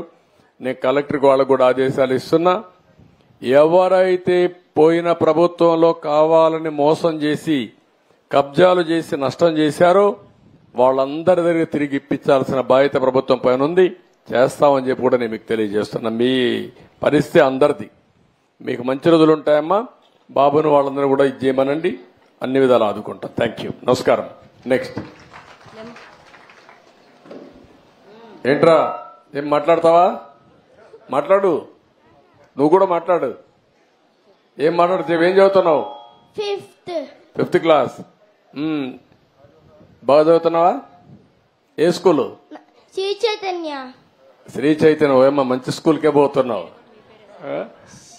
సార్ నా పేరు కూడా మీ పేరే. ఏం పేరు? చంద్ర ఆదిత్య. చంద్ర ఆదిత్య. నువ్వు చాలా తెలివైన వాడు, ఇప్పుడే హుషారుగా ఉన్నావు. పెద్ద అవుతాయినాక ఏం చేస్తావు? ఆర్మీకి వెళ్తావు. శభాష్, దేశాన్ని కాపాడతావు. నమ్మకమేనా? Good, congratulations. దేశాన్ని కాపాడడానికి కావాలి, నీలాంటి దేశభక్తి ఉండేవాళ్ళు కావాలి ఈ దేశానికి. మనస్ఫూర్తిగా అభినందనలు, కంగ్రాచులేషన్. ఎంతమంది మీరు? 4, 5, 6 ఎవరు? నేను, సాయి, మా అమ్మ, మా నాన్న, మా తాత, మా నాని. ఓకే, గుడ్, బాగా చెప్పావు. సాయి ఏం చేస్తాడు? 7th class. నీకంటే పెద్దోడు. వాడు బాగా చదువుతాడు, నువ్వు బాగా చదువుతావా? సాయి, నువ్వు మంచోడా వాడు మంచోడా? నేను. అక్కడ స్వార్థం వచ్చిందా నీలో? ఎవరు చెప్పాలి? అమ్మ చెప్పాలి, అవునా కాదా? అమ్మని చెప్పమను. ఏం చెప్తుందా? ఎవరు మంచోళ్ళమ్మా? సాయి కామ్ సార్, నేను కొంచెం ఫాస్ట్. అదేమ్మా, ఇద్దరు మంచోళ్ళు అంటావు నువ్వు. తల్లి ఎప్పుడు ఒక కొడుకు సైడ్ తీసుకోదు, ఇద్దరిని నచ్చ చెప్తాది. గుడ్, ఓకే అమ్మా. సార్ నమస్కారం సార్, నా పేరు కృష్ణప్రియ. సార్ మీరు ఎప్పుడు సంక్షోభంలో అవకాశాలు ఎత్తుక్కోవాలి అంటారు. మొన్న శ్వేతపత్రం రిలీజ్ చేశారు కదా సార్, దాంట్లో ఎప్పుడు పోలవరం కంప్లీట్ అయ్యిద్ది అంటే మీరు చెప్పలేదు కదా సార్. నా తల్లి, చాలా తెలివి ఎక్కువ అయిపోయింది అందరికి. ఇప్పుడు పోలవరం వచ్చింది ఇష్యూ ఏంటంటమ్మా, అక్కడ డయాఫామ్ వాల్ ఒకటి ఉంటుంది. మీకు అందరికి, రాష్ట్రంలో ఉండే అందరికి అర్థం కావాలి. పోలవరంలో నదిలో ప్రాజెక్ట్ వస్తుంది, ఎక్కడైనా సరే నదికి అడ్డంగా కడతాం. పోలవరం నదినే తిప్పి ప్రాజెక్టు కడుతున్నాం. ఈ నీళ్లు పక్కకు తీసుకొచ్చి అక్కడ ఎర్త్ కమ్ డ్యామ్ అంటే ఒక పెద్ద డ్యామ్ కడతాం. పోలవరంలో ఏంటంటే కిందన పొరలన్నీ ఇసుక పొరలు ఉన్నాయి, నీళ్లన్నీ వెళ్లిపోతాయి. అవి అరెస్ట్ చేయాలి. అది అరెస్ట్ చేయాలంటే ఒక స్పెషల్ టెక్నాలజీతో 95 మీటర్ల వరకు ఒక కట్టడం కట్టాలి. ఒక స్పెషల్ టెక్నాలజీతో ఒక పెద్ద కట్టడం కడతాం. దానికి జర్మనీ కంపెనీ వచ్చి మొత్తం వేశారు. దాన్ని డయాఫామ్ వాల్ అంటారు. అది నేనేం చేశానంటే, పోలవరంలో 6 నెలలే పనులు అవుతాయి. జూలై నుంచి వర్షాలు వస్తాయి, డిసెంబర్ వరకు వరదలుంటాయి. డిసెంబర్లో ప్రారంభిస్తే మళ్లీ మేకంతా పూర్తి చేయాలి. జూన్లో మళ్ళా వర్షాలు పడే పరిస్థితి వస్తుంది. 6 నెలలే వర్కింగ్ సీజన్. నేను కష్టపడి 2 సీజన్లో ఆ డయాఫామ్ వాల్ పూర్తి చేశాను, చాలా ఇబ్బందులు పడి. తర్వాత స్పిల్వే కట్టాం, అవన్నీ పూర్తయినాయి. ఈ పని చేయాలంటే, ఎర్త్ కమ్ డ్యామ్ కట్టాలంటే పక్కన 2 వాల్స్ కట్టాలి. అవి కాఫర్ డ్యాములు అంటారు. దానికి కూడా నీళ్లని రాకుండా కొంతవరకు డ్రౌటింగ్ చేయాలి. డ్రౌటింగ్ కూడా చేసి అక్కడి నుంచి కట్టుకొని రావాలి. కరెక్ట్ గా నేను అధికారంలో ఓడిపోయింది మేలో ఓడిపోయాం. మే జూన్ వరకు గాని పనిచేసి ఉంటే డయాఫామ్ వాల్స్ అని పూర్తి చేసేసి ఉంటే నీళ్లు అక్కడికి వచ్చేటి కాదు. ఒక చిన్న గ్యాప్ ఉంటే కాంట్రాక్టర్ మార్చారు, ఆఫీసర్లు మార్చారు, వర్షాలు వచ్చాయి, 2 ఏళ్లు పట్టించుకోవాలా. నీళ్లన్నీ వచ్చి డయాఫామ్ వాల్ కింద నుండేదంతా సుడులు తిరిగి, ఎందుకంటే అవి పెద్ద ఎత్తున 20 లక్షలు 30 లక్షల క్యూసిక్స్ ఆఫ్ వాటర్ వస్తుంది. దేశంలోనే ఎక్కువ నీళ్లు ప్రవహించే నది గోదావరి. ఇప్పుడు ఆ నీళ్లన్నీ వచ్చి సుడులు కొట్టేసింది, కిందన మట్టి అంతా ఇసుకంతా తీసేసి కొట్టుకొని వెళ్ళిపోయింది. ఆ సుడులతో కాఫర్ డ్యామ్ దెబ్బతినింది, డయాఫామ్ వాల్ దెబ్బతినింది. ఇప్పుడు నువ్వు అన్నట్టు సిడబ్ల్యూసి మన దేశంలో సెంట్రల్ వాటర్ కమిషన్ అనేది అతిపెద్ద టెక్నికల్ అడ్వైజరీ కమిటీ. వాళ్ళు చెప్పింది ఫైనల్. ఇప్పుడు వాళ్ళు కూడా చేతులు తీశారు, దీన్ని ఏం చేయాలనో మాకే అర్థం కావడం లేదని. అక్కడ డయాఫామ్ వాల్ కట్టింది నేను 446 కోట్లతో డయాఫామ్ వాల్ 2 సీజన్లు పూర్తి చేశాను. ఇప్పుడు 3 దిక్కల 33% కోసకపోయింది, దెబ్బతినింది. దానికి 447 కోట్లు అవుతుంది. ఈ 3 దిక్కల రింగ్ బండమారిగా వేసి కట్టేస్తే అయిపోతుందంటే అది కూడా మేము చెప్పలేము. ఒకవేళ మొత్తంగానే డయాఫామ్ వాల్ కట్టాలంటే 990 కోట్లు అవుతుంది. అది 990 కోట్లు. రిపేర్ చేయాలంటే 447 కోట్లు. ఒరిజినల్ గట్టిపై ఖర్చు పెట్టింది 446 కోట్లు. పైనుండే కాఫర్ డ్యాములు దెబ్బతిన్నాయి, అక్కడి నుంచి నీళ్లు వస్తున్నాయి. ఆ నీళ్లు అరెస్ట్ చేయకపోతే ఇది కట్టలేము. ఇవన్నీ చేయాలంటే ఏం చేయాలనో నేను ఇంజనీర్ని కాదు, నాకు తెలియదు. నేను అడ్మినిస్ట్రేటర్ని, నేను కట్టాలని తపనుంది. దాన్ని ఏం చేయాలో ఇంజనీర్లు చేయాలి. ఇప్పుడు వాళ్ళు ఏం చేశారంటే అమెరికాలో ఉండే 2 ఎక్స్పర్ట్లని, కెనడాలో ఉండే ఇంకొక 2 ఎక్స్పర్ట్లను తీసుకొచ్చి ఇప్పుడు పని అంతా చూస్తున్నారు. ఇన్స్పెక్షన్ చేశారు, నిన్న మొన్న వచ్చారు. వాళ్ళు మొత్తం స్టడీ చేస్తున్నారు. ఏమి ఇవ్వాలనో వాళ్ళు ఇచ్చిన ఆలోచనలు ఇచ్చిన తర్వాత పూర్తి చేసే కార్యక్రమానికి శ్రీకారం చుట్టాలి. ఇప్పుడు దీంతో ఏమైంది, ఆయన నేను రివర్స్ టెండర్ అన్నాడు. 500 కోట్లు 600 కోట్లు ఆదా చేస్తా అన్నాడు. ఇప్పటికి నష్టం ఎంత తెలుసా తల్లి, 70,000 కోట్లు. ఇప్పటికి అది 1,00,000 కోట్లు పెరుగుతుంది. ఒక దుర్మార్గమైన ఆలోచనతో పోలవరాన్ని గోదావరిలో ముంచాడు. మళ్ళా అడ్డదుడ్డంగా ఆర్గ్యూ చేసే పరిస్థితికి వస్తున్నారు. ఆ రోజు పెద్దలందరూ వారించారు. గవర్నమెంట్ ఆఫ్ ఇండియా ప్రాజెక్ట్ అది, పీపీఏ అని ఉంటుంది, అంటే పోలవరం ప్రాజెక్ట్ అథారిటీ. వాళ్ళు మీటింగ్ పెట్టుకొని ముఖ్యమంత్రి చెప్పారు, నువ్వు తొందరపడుతున్నావు, తొందరపడద్దు, గతంలో కూడా మార్పు జరిగింది, మీరు వెయిట్ చేయండి అని. గవర్నమెంట్ ఆఫ్ ఇండియా నుంచి సెక్రటరీ చైర్మన్ దానికి ఆయన ఒక లెటర్ రాశాడు, తొందరపడద్దండి, 2 రోజులు వెయిట్ చేయండి, మేము రిక్వెస్ట్ చేస్తున్నాం మిమ్మల్ని. తొందరపడి మీరు నిర్ణయం తీసుకుంటే రేపు పాత కాంట్రాక్టర్ కొత్త కాంట్రాక్టర్ ఇద్దరి మధ్యలో ప్రాజెక్టు మునిగిపోతే ఎవరిని అడగా తెలియదు, ఎవరికి జవాబుదారితనం తెలియదని చెప్పినా వినకుండా ఇష్టానుసారంగా చేసే పరిస్థితికి వచ్చాడు. ఇది టెక్నికల్ సబ్జెక్ట్ అయినా ప్రజలు అర్థం చేసుకోవాల్సిన అవసరం ఉంది. ఈరోజు మీ అమరావతి ఉంది, ఎందుకు మానేశాడమ్మా చెప్పండి మీరు? హైదరాబాద్ లో నేను హైటెక్ సిటీ కట్టాను, వీళ్ళ తండ్రి ముఖ్యమంత్రి అయ్యాడు, ఆయన వస్తాను హైటెక్ సిటీ కొట్టేసి ఉంటాడు అనుకోండి, ఏమయ్యేది? హైదరాబాద్ ఆగిపోయేది కదా. ఇక్కడికి వస్తానే ప్రజావేది కూల్చేశాడా లేదా, నిలిపేశాడా లేదా, తప్పుడు ఆరోపణలు పెట్టాడా లేదా? భూములు మీవి, ఇచ్చింది ల్యాండ్ పోలింగ్ లో, మీకు ఇప్పటికి కూడా నేనేం చేస్తున్నాను, కౌలు ఇస్తున్నాను, 10 ఏళ్ళు ఇస్తానని 10 ఏళ్ళు అయిపోయింది, మళ్ళా ఎక్స్టెండ్ చేయాలి ఆలోచిస్తున్నాం. అలాంటిది అవినీతి జరిగిపోయింది, నాకు ఇల్లు కూడా లేదు కట్టుకోవడానికి, ఇంటి జాగా కూడా లేదు, ఇప్పుడు ఎత్తుక్కుంటున్నా, నేనేదో భూ కబ్జా చేశానని కేసు పెట్టి, ఎప్పుడు కూడా పిచ్చి కుక్క మంచి కుక్కను కూడా పిచ్చి కుక్క అంటే మీరేం చేస్తారు? అది మంచి కుక్క పిచ్చి కుక్క తెలియదు, మనిషి కుక్క రాయేసి ముందు చంపేస్తారు దాన్ని. అదే మారి చేశాడు అమరావతిని, అవునా కాదా? ఇదే జరిగింది. రాజధాని నా పేరే కాదు, వాడికి మీ అందరి మీద కోపం ఉందంతే. పిచ్చోడికి ఎందుకు కోపం ఉంటుందో ఎవడికి తెలియదు అంతే. అది రాకూడదు.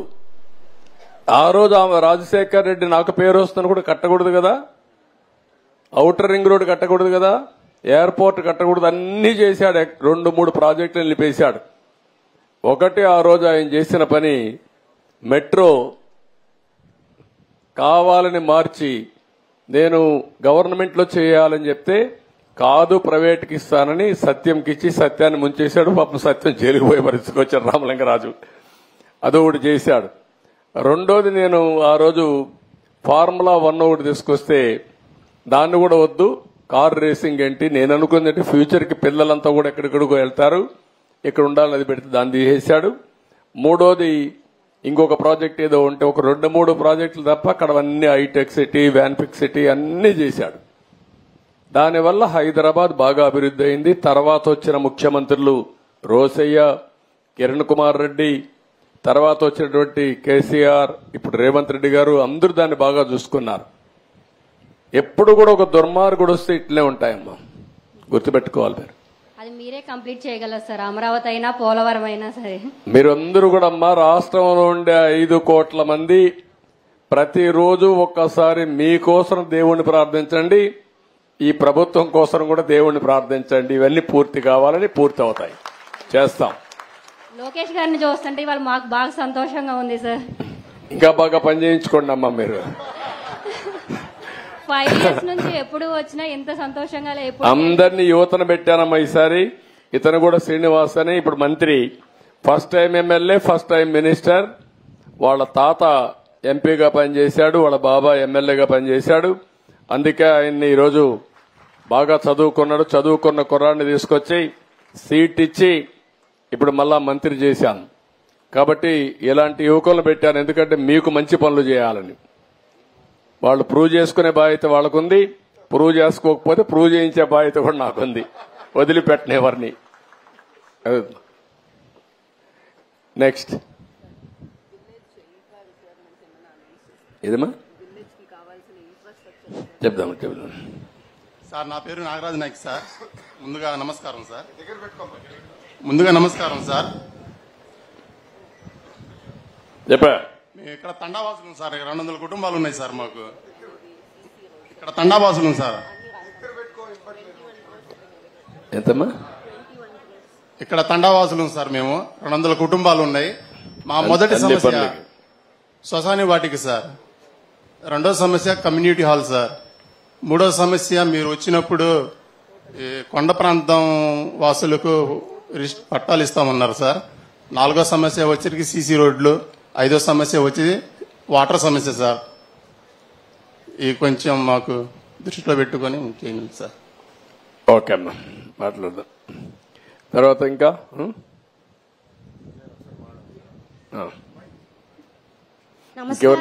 ఇంకెవరన్నా మాట్లాడతారా? వాళ్ళు మాట్లాడక నువ్వు మాట్లాడు. నమస్కారం సార్. చెప్పమ్మా. నా పేరు భవానీ. 1995 to 2004లో ఏదో ఒక సినిమాలో పెద్ద అద్భుతం జరిగినట్లు హైదరాబాద్ రాజధానిని డెవలప్మెంట్ చేసి మాకు చూపించారు సార్. అలాగే మా అమరావతి రాజధానిని కూడా అంత డెవలప్మెంట్ చేసి, అంతకు మించి డెవలప్మెంట్ చేసి చాలా మంది అన్ఎంప్లాయ్మెంట్ స్టూడెంట్స్ కి ఉద్యోగ అవకాశాలు కల్పిస్తారా సార్ మాకు? అదేమ్మా, మీరు అభివృద్ధి చేసినప్పుడు గుర్తించడం లేదు, తర్వాత గుర్తిస్తున్నారు. ఇప్పుడు ఉదాహరణకు హైదరాబాద్ ను బాగా అభివృద్ధి చేశాను. హైదరాబాద్ లో కూడా నాకు ఓటే లేదు అప్పుడు. సరే, నేను ఎప్పుడు ఓటు కోసం ఆలోచించలేదు. అభివృద్ధి చేయడం, సమాజానికి నేను ఏమి ఇవ్వగలుగుతాను ఇవ్వడం అనేది నేను ఆలోచించాను. అదే సమయంలో మొన్న నన్ను జైల్లో పెడితే హైదరాబాద్ లో 1,00,000 మంది ప్రభుత్వం అడ్డపండా లెక్క పెట్టుకోకుండా రోడ్డు మీదకి వచ్చి నాకు సంఘీభావం తెలియజేశారు, కృతజ్ఞత తెలియజేశారు. నేను ఐటీని అభివృద్ధి చేశాను. అభివృద్ధి చేస్తే అందరూ అప్పుడు అనేవాళ్ళు ఐటీ అన్నం పెడుతుందనేవాళ్ళు. ఈరోజు ఏ గ్రామానికి పోయినా ఆ గ్రామంలో ఒక మంచి ఇల్లు ఉందంటే, లేకుంటే ఉండే ఇంటి పైన మిద్ది పైన ఇల్లు రూమ్ వేశారంటే, ఆ ఇంట్లో ఏసీ కూడా పెట్టారంటే, ఆ రోజు నేను చేసిన ఐటీ ప్రొఫెషనల్స్ ప్రపంచం అంతా వెళ్లి ఇంట్లో వాళ్ళకి బాగుండాలి అని చెప్పే ఉద్దేశంతో పైన రూములేసి పల్లెటూరులో కూడా బ్రహ్మాండం కట్టారు. దాంట్లో 2 స్వార్థాలు ఉన్నాయి. ఒకటి తల్లి తండ్రి రుణం తీర్చుకోవడం, 2 వీళ్ళు వచ్చినప్పుడు వీళ్ళు కూడా కంఫర్టబుల్ గా ఉండడానికి, లేకపోతే ఆ రూమ్ కూడా లేకపోతే వీళ్ళు రారు ఇక్కడికి. అది చేసిన తర్వాత ఈ రోజమ్మా మొన్న నేను చూస్తే నన్ను జైల్లో పెడితే 53 రోజులు 70-80 దేశాల్లో 50 రోజులు నా కోసం పోరాడారు, నిరసనలు తెలియజేశారు. అది వాళ్ళు చూపించిన చొరవ, చదువుకున్న వాళ్ళు. నిన్న ఎన్నికలు వచ్చాయి. ఎక్కడ అమెరికా, ఎక్కడ ఆస్ట్రేలియా, ఎక్కడ ఆఫ్రికా, ఎక్కడ విదేశాలు 5-6 లక్షల రూపాయలు ఖర్చు పెట్టుకొని వచ్చి ఒక ఓటేసి వెళ్లారు. అదే సమయంలో కొంతమంది అయితే 1 నెల, 2 నెలలు, 3 నెలలు లీవ్ పెట్టేసి వచ్చి వాళ్ళ దగ్గరుండే డబ్బులు శక్తి కొద్దీ 20 లక్షలు లేకుంటే ₹1 కోటి 50 లక్షలు తీసుకొచ్చి ఖర్చు పెట్టి ఓట్లు వేయించి మళ్ళా వెళ్లారు. అదే మరిగా హైదరాబాద్ నుంచి అయితే 55 ట్రైన్లు, 60 ట్రైన్లు ప్రత్యేకంగా వేస్తే ఏసీల్లో కిక్కిరిసి వచ్చారు. ఏసీల్లో ఎందుకంటే ఒకసారి అందరూ వచ్చేసారనుకోండి, ఏసీ ఫెయిల్ అయిపోతే చాలా ప్రమాదం వస్తుంది, గుక్క తిరగదు, ఊపిరాడదు. కానీ అట్లా వచ్చారు, ఫుట్పాత్ పైన నిలబడుకొని వచ్చారు. కూలి పని చేసుకునే వాళ్ళు హైదరాబాద్ నుంచి నేరుగా వచ్చి వాళ్లే ఫుడ్ కూడా ఒక క్యారియర్ తెచ్చుకొని ఓటేసి మళ్ళా తిరిగి అక్కడికి వెళ్లారు. అవి చూసిన తర్వాత నా జన్మ సార్థకత అయిందనే ఆనందం నాకుంది, తృప్తి నాకుంది. అది ప్రజలు చూపించిన అభిమానం. దానివల్లనే మొన్న ఎన్నికల్లో అంత పెద్ద ఎత్తున మీరు ఓట్లేస్తే ఇక్కడికే నేను వచ్చాననుకుంటాను. పక్కన ఓటు వేయడానికి 7 గంటలకి ఉండవల్లికి వచ్చాను. 7 గంటలకి 7 గంటలకు వస్తే నా జీవితంలో ఎప్పుడు చూడలేదు. ఊర్లో వాళ్ళందరూ ఓటుకు వచ్చేసారు, ఫస్ట్ అవర్లో వచ్చారు, మధ్యాహ్నం వరకు ఉండి ఓటేసాడు. ఈ ఉత్సాహం ఎప్పుడు ఉండి మీరు మమ్మల్ని నడిపిస్తే ఈ రాష్ట్రాన్ని ఎక్కడికి తీసుకుపోవాలో అక్కడ తీసుకుపోయే శక్తి మాకు వస్తుందని చెప్పి కూడా నేను మీకు తెలియజేస్తున్నా. మీరు చొరవ చూపించారు, ఇక్కడ 21 సీట్లు గెలిపించారు. ఆ 4 సీట్లు కూడా మా వల్లనే పోయినాయి తప్ప మీ వల్ల కాదు.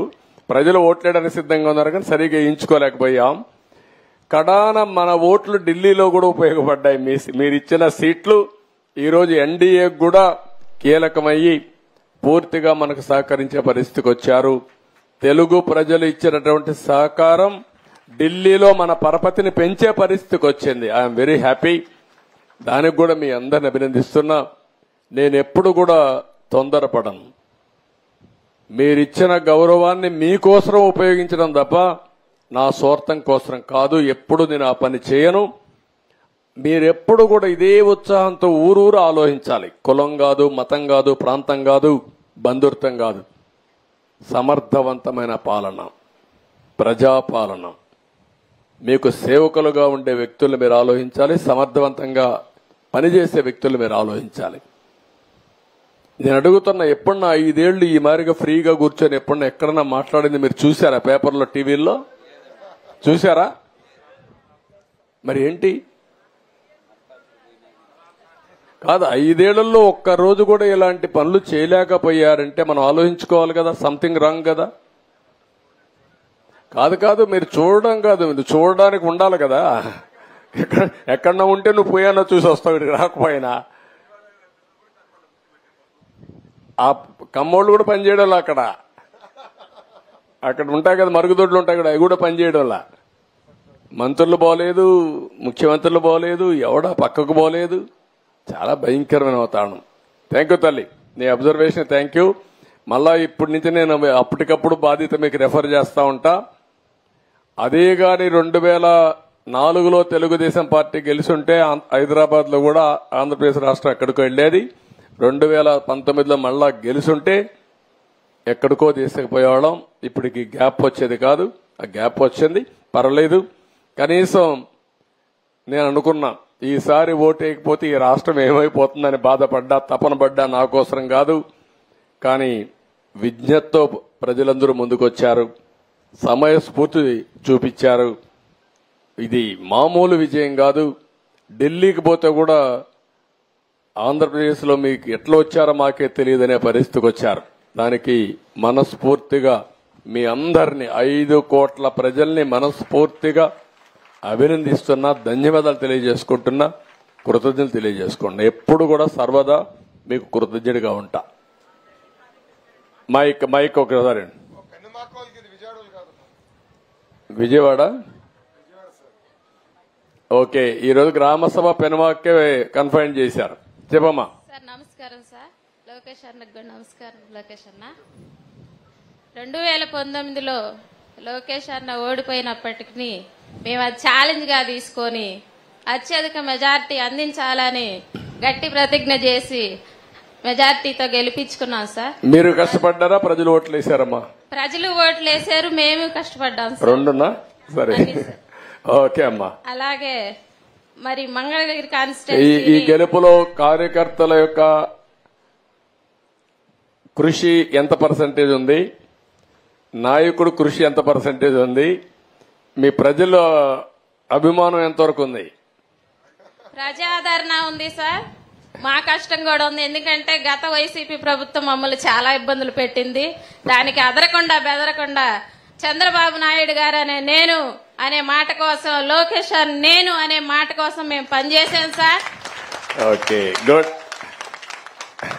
అలాగే మరి మంగళగిరి కాన్స్టిట్యున్సీని కూడా ఎక్కువ అభివృద్ధి చేస్తారని ఆశిస్తున్నాం సార్. ఓకే అమ్మా, థ్యాంక్ యూ అమ్మా. చేద్దాం.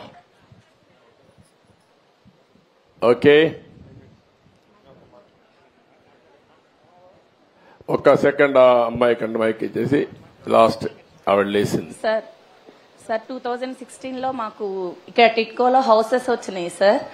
డబుల్ బెడ్రూమ్ వాళ్ళకి డబుల్ బెడ్రూమ్, సింగిల్ బెడ్రూమ్ వాళ్ళకి సింగిల్ బెడ్రూమ్ సార్. అయితే మా దురదృష్టం ఈ కొత్త గవర్నమెంట్ వచ్చిన తర్వాత అసలు వాటిని పట్టించుకోలేదు సార్. 90% వర్క్ అంతా పూర్తయిపోయింది. కేవలం వాటికి రంగులేసి మాకు ఇచ్చేసారు సార్. మెయిన్ అక్కడ వాటర్ ప్రాబ్లమ్, పాములు సార్. చిన్నపిల్లలతో చాలా ఇబ్బందులు పడుతున్నారు. 400 ఫ్యామిలీస్ వచ్చి 200 ఫ్యామిలీస్ ఖాళీలు చేసి వెళ్ళిపోయారు సార్ అక్కడ ఉండలేక. కేవలం వాటర్ ప్రాబ్లం. మీ హయాంలో వాటర్ లైన్లు కూడా శాంక్షన్ అయినాయి సార్, రోడ్లు శాంక్షన్ అయినాయి. ఎక్కడమ్మా ఇవి? Penumaka TIDCO houses sir.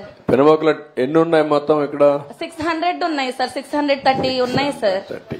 అయితే వెళ్ళిపోతున్నారు సార్. ఇప్పుడు ఇంకా మీరు వచ్చారు, మళ్ళీ మేము ఇక్కడ ఉండాలని ధైర్యంగా నిలబడ్డాం సార్. దయచేసి అప్పుడు ఇచ్చిన వాళ్ళకు ఉన్నాయా, మార్చేశారమ్మా? మార్చలేదు సార్, ఉన్నాయి. ఒక 20 ఫ్యామిలీస్ కి మాత్రం రిజిస్ట్రేషన్స్ చేయట్లేదు సార్.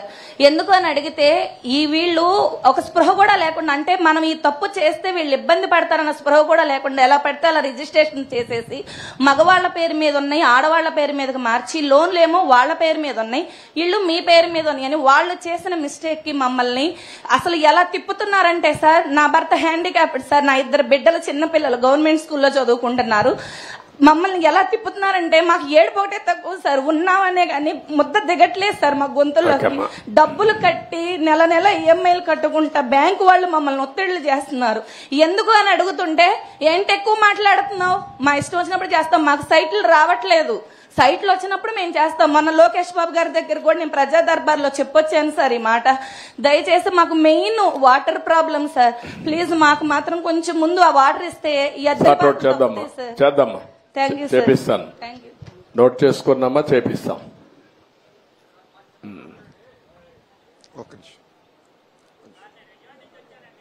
ఒక్క నిమిషం తాత కలుస్తాం. ఒక్క నిమిషం ఇస్తాం. మాట్లాడమ్మా. నమస్తే సార్, నా పేరు స్వర్ణలత సార్. ముందుగా మా నియోజకవర్గం ఎమ్మెల్యే, ఐటీ శాఖ మంత్రి, అలాగే విద్యాశాఖ మంత్రి అయినటువంటి లోకేష్ గారిని, మిమ్మల్ని ముఖ్యమంత్రిని ఒక వేదిక మీద కూర్చొని చూసే భాగ్యం మా పెనుమాక ప్రజలకు ఇచ్చినందుకు చాలా సంతోషంగా ఉంది సార్. మీరు 4వసారిగా ముఖ్యమంత్రి అయినందుకు చాలా చాలా సంతోషంగా ఉంది సార్. మీరు 3 సార్లు ముఖ్యమంత్రిగా అయినది ఒక లెక్క, ఇప్పుడు ముఖ్యమంత్రిగా అయింది ఒక లెక్క సార్. ఎందుకనంటే గడిచినటువంటి అసెంబ్లీలో జరిగినటువంటి విషయాన్ని చూసుకుంటే అప్పుడున్నటువంటి అధికార పార్టీ, అప్పుడున్నటువంటి అధికార మతంతో మిమ్మల్ని ఒక 3 సార్లు ముఖ్యమంత్రిగా చేసినటువంటి వ్యక్తి అని విలువ ఇవ్వకుండా, ఒక పెద్ద వ్యక్తి, గౌరవప్రదమైనటువంటి వ్యక్తి అని మీకు విలువ ఇవ్వకుండా మిమ్మల్ని కించపరుస్తూ, బోనమ్మ గారిని అవమానపరుస్తూ ఆ అసెంబ్లీలో ఒక రామన కాష్టలాగా సృష్టించి మిమ్మల్ని అందరినీ కూడా ఆ రోజు మాట్లాడుతుంటే అసెంబ్లీ అంటే ఒక దేవాలయంగా భావించి అసెంబ్లీ జరిగేటప్పుడు ఇప్పుడు మహిళలు మేము కూడా కూర్చొని చూసేవాళ్ళం సార్. అటువంటి పరిస్థితి ఆ రోజుల్లో లేదు. ఆ రోజు మీరు ఒక శబ్దం చేశారు సార్, ఇటువంటి రామనగర్లకు ఉన్నటువంటి ఈ యొక్క దాంట్లో నేను ఉండను, మళ్ళీ గౌరవంగా గౌరవ సభకు నేను వస్తానని చెప్పేసి మీరు వచ్చారు సార్. అది చూసినప్పుడు మాకు చాలా బాధ కలిగింది. మేమందరం కూడా తాడాపల్లి మహిళలందరం కూడా ఒక శబ్దం తీసుకున్నాం సార్, పసుపు శబ్దం అని. మిమ్మల్ని మీరు ఎలాగైతే ఆ గౌరవ సభకు గౌరవంగా వెళ్తారన్నారో అదే రీతిగా గౌరవంగా ముఖ్యమంత్రి స్థానంలో మిమ్మల్ని పంపించాలని మేము శబ్దం కొట్టాం. అదే విధంగా ఇప్పుడు ఎలక్షన్ లో ఊహించని రీతిగా ఎంతో అత్యధిక మెజార్టీనిచ్చి ప్రజలు మిమ్మల్ని ముఖ్యమంత్రి స్థానంలో నుంచోబెట్టినందుకు మాకు చాలా సంతోషంగా ఉంది సార్. ఇంకొక విషయం సార్, మా ఎస్సీ మహిళ అయినటువంటి వంగల్పూడి అనిత గారికి హోమ్ మినిస్టర్ ఇచ్చారు, చాలా సంతోషం. గత ప్రభుత్వం కూడా ఇచ్చింది సార్ హోమ్ మినిస్టర్, కానీ ఆమె సీటుకే పరిమితమైంది. మహిళలకు ఏం చేసింది లేదు, మహిళల రక్షణ గురించి పట్టించుకున్నది లేదు. అయితే హోమ్ మినిస్టర్ పదవి ఇచ్చి మీరు ఆమెకు పగ్గాలు కూడా ఇచ్చారు సార్. ఆమె మాట్లాడుతుంటే మాలోంచి బూస్ బంప్స్ బయటకు వస్తా ఉంటాయండి, అట్లా మాట్లాడుతూ ఉంటారు. అయితే మీరే హోమ్ మినిస్టర్ ఫీల్ అవుతున్నారా? అవుతాం సార్, అవుతాం. ప్రతి మహిళ హోమ్ మినిస్టర్ గారే పనిచేశాను సార్ మేము. ఇంకొక విషయం సార్, మొన్న రీసెంట్ గా బాపట్లలో ఒక మహిళపై అత్యాచారం జరిగింది. మన వాళ్ళు 48 గంటల్లోనే వాళ్ళని పట్టుకోవటం జరిగింది సార్. అప్పుడు భువనం గారు ఒక మాట చెప్పారు, రాష్ట్రంలో ఉన్నటువంటి ప్రతి మహిళలకు కూడా ఎవరికి కూడా ఇబ్బంది కలగటానికి వీల్లేదు, మీకు అండగా మేము ఉంటామని చెప్పారు సార్. గడిచిన ప్రభుత్వంలో మహిళలు ఎన్నో ఇబ్బందులు పడ్డారు. మా తాడాపల్లి పక్కనున్నటువంటి తాడాపల్లిలో కూడా ఒక ఇన్సిడెంట్ జరిగింది సార్. కానీ మీ యొక్క ప్రభుత్వంలో మా మహిళకు అటువంటి మంచి రక్షణ మీరు కలిగిస్తారని భరోసా ఇస్తారని ఆశిస్తున్నాను సార్. ఓకే అమ్మా, గుడ్. ఇప్పుడు ఏంటంటే అమ్మా, మీరు మెయిన్ గా ఏంటంటే మహిళలు కూడా చాలా వరకు అసర్టివ్ గా ఉండాలి, అప్రమత్తంగా ఉండాలి. అందుకే అనితని ఒక యాక్టివ్ లీడర్ కింద, ఒక దళిత కుటుంబం కింద, అందులో కూడా ఒక మాదిగ కుటుంబం కింద వచ్చిన అమ్మాయిని నేను హోమ్ మినిస్టర్ చేశానంటే వారి సమర్థతను కూడా బేరే చేసుకున్న తర్వాత ఆ అమ్మాయి అయితే చేయగలుగుతుందనే ఉద్దేశంతోనే ఈరోజు మీకు హోమ్ మినిస్టర్గా పెట్టాం.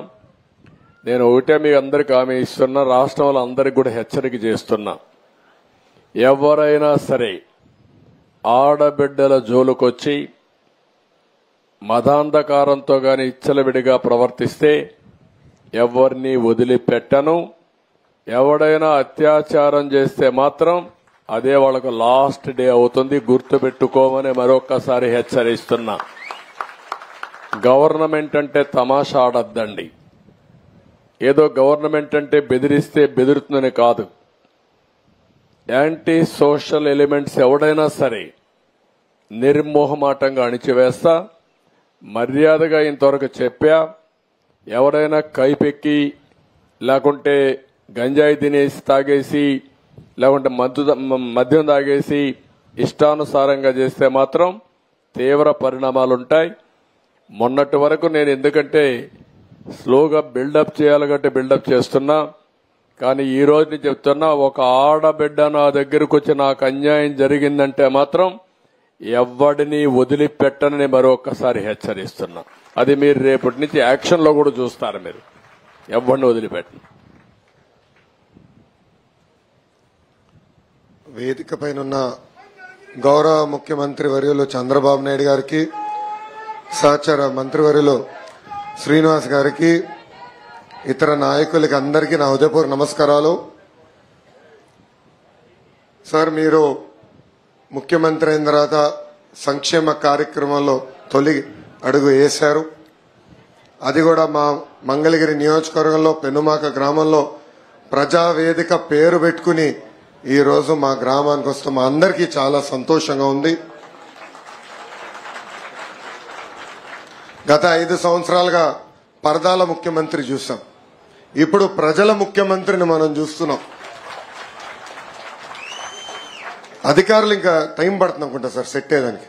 లేదు, సెట్ అయ్యారు. ఇంకా పరదాలు కడుతున్నారు సార్. పరదాలు ఎక్కడ వాళ్ళని బతిమలాడి అన్ని తీపిస్తారు. కాదు, పరదాలు కడితే ఇంకొకసారి ఎక్కడన్నా చూస్తే కట్టిన వాళ్ళని సస్పెండ్ చేయడం తప్ప వేరే మార్గం ఉండదు. కాబట్టి ఇంక నేను ఇన్నదలుచుకోలేదు. ఎవరైనా సరే సింపుల్ గా పాత రోజులు మర్చిపోయి కొత్త రోజులు జ్ఞాపకం చేసుకుని ముందుకు పోవాల్సిందిగా అందరినీ కోరుతున్నా. ఎక్కడా జరగకూడదు. ఎవరైనా కంప్లైంట్ చేస్తే మాత్రం పనిష్మెంట్ తప్పదు. మీకు బీ క్లియర్. అంటే 5 సంవత్సరాలు అలవాటు కదా సార్, కొంచెం టైం పడుతుంది సార్. మీకు కూడా అందరికి అలవాటు కావాలి, వాళ్ళకే కాదు, కొత్త శకానికి కొత్త కల్చర్కి అందరూ అలవాటు కావాల్సిందే. ఇంకా టైం ఉండదు. ఏది కూడా రివర్స్ గేర్ నుంచి రివర్స్ పోయే బండిని పాజిటివ్ గా నడిపిస్తున్నాం. ఇంకా స్పీడ్ పెంచడం తప్ప ఎనిక్కిపోయే సమస్య ఎవరికి ఉండకూడదు, ఆలోచన రాకూడదు. లేకపోతే ఒక షాక్ ట్రీట్మెంట్ ఇస్తే అందరూ సెట్ అయిపోతారు, ఇన్క్లూడింగ్ ఎవరైనా సరే. నేను సిద్ధంగా ఉన్నా షాక్ ట్రీట్మెంట్ ఇవ్వడానికి. పాపం ఇంకా కొంచెం ఇది ఉంది కాబట్టి స్లోగా పోతున్నా. ఇప్పుడు స్పీడ్ పెంచాలి ఇంకా, అంతే. నేను అందుకే చెప్పా 95 ముఖ్యమంత్రిని చూస్తారని. 4.0 95 అది గుర్తుపెట్టుకోవాలి. 95లో ఒకసారి మీరు చరిత్ర గుర్తుపెట్టుకోవాలి. అప్పుడు నువ్వు కూడా కుర్రాడివి, నీకు కూడా ఐడియా లేదు. అప్పుడు నా చరిత్ర గుర్తుపెట్టుకుంటే హైదరాబాద్ లో బయలుదేరుతున్నానంటే రాష్ట్రం మొత్తం రెడ్ అలర్ట్ ఉండేది. అంత భయంకరంగా చేయను కానీ తప్పు చేస్తే మాత్రం ఎవరిని వదిలిపెట్టను. ఉంటే మా మైండ్ అంతా మార్చుకోవాలి. అందుకే 95 అన్నా నేను. 95 CBN 1.0 నాట్ 4. అది రిపిటేషన్ వస్తుంది. ఇప్పుడు ఇక్కడ మంత్రులకు ఉంటుంది, ఎమ్మెల్యేలకు ఉంటుంది, అందరికీ ఉంటుంది.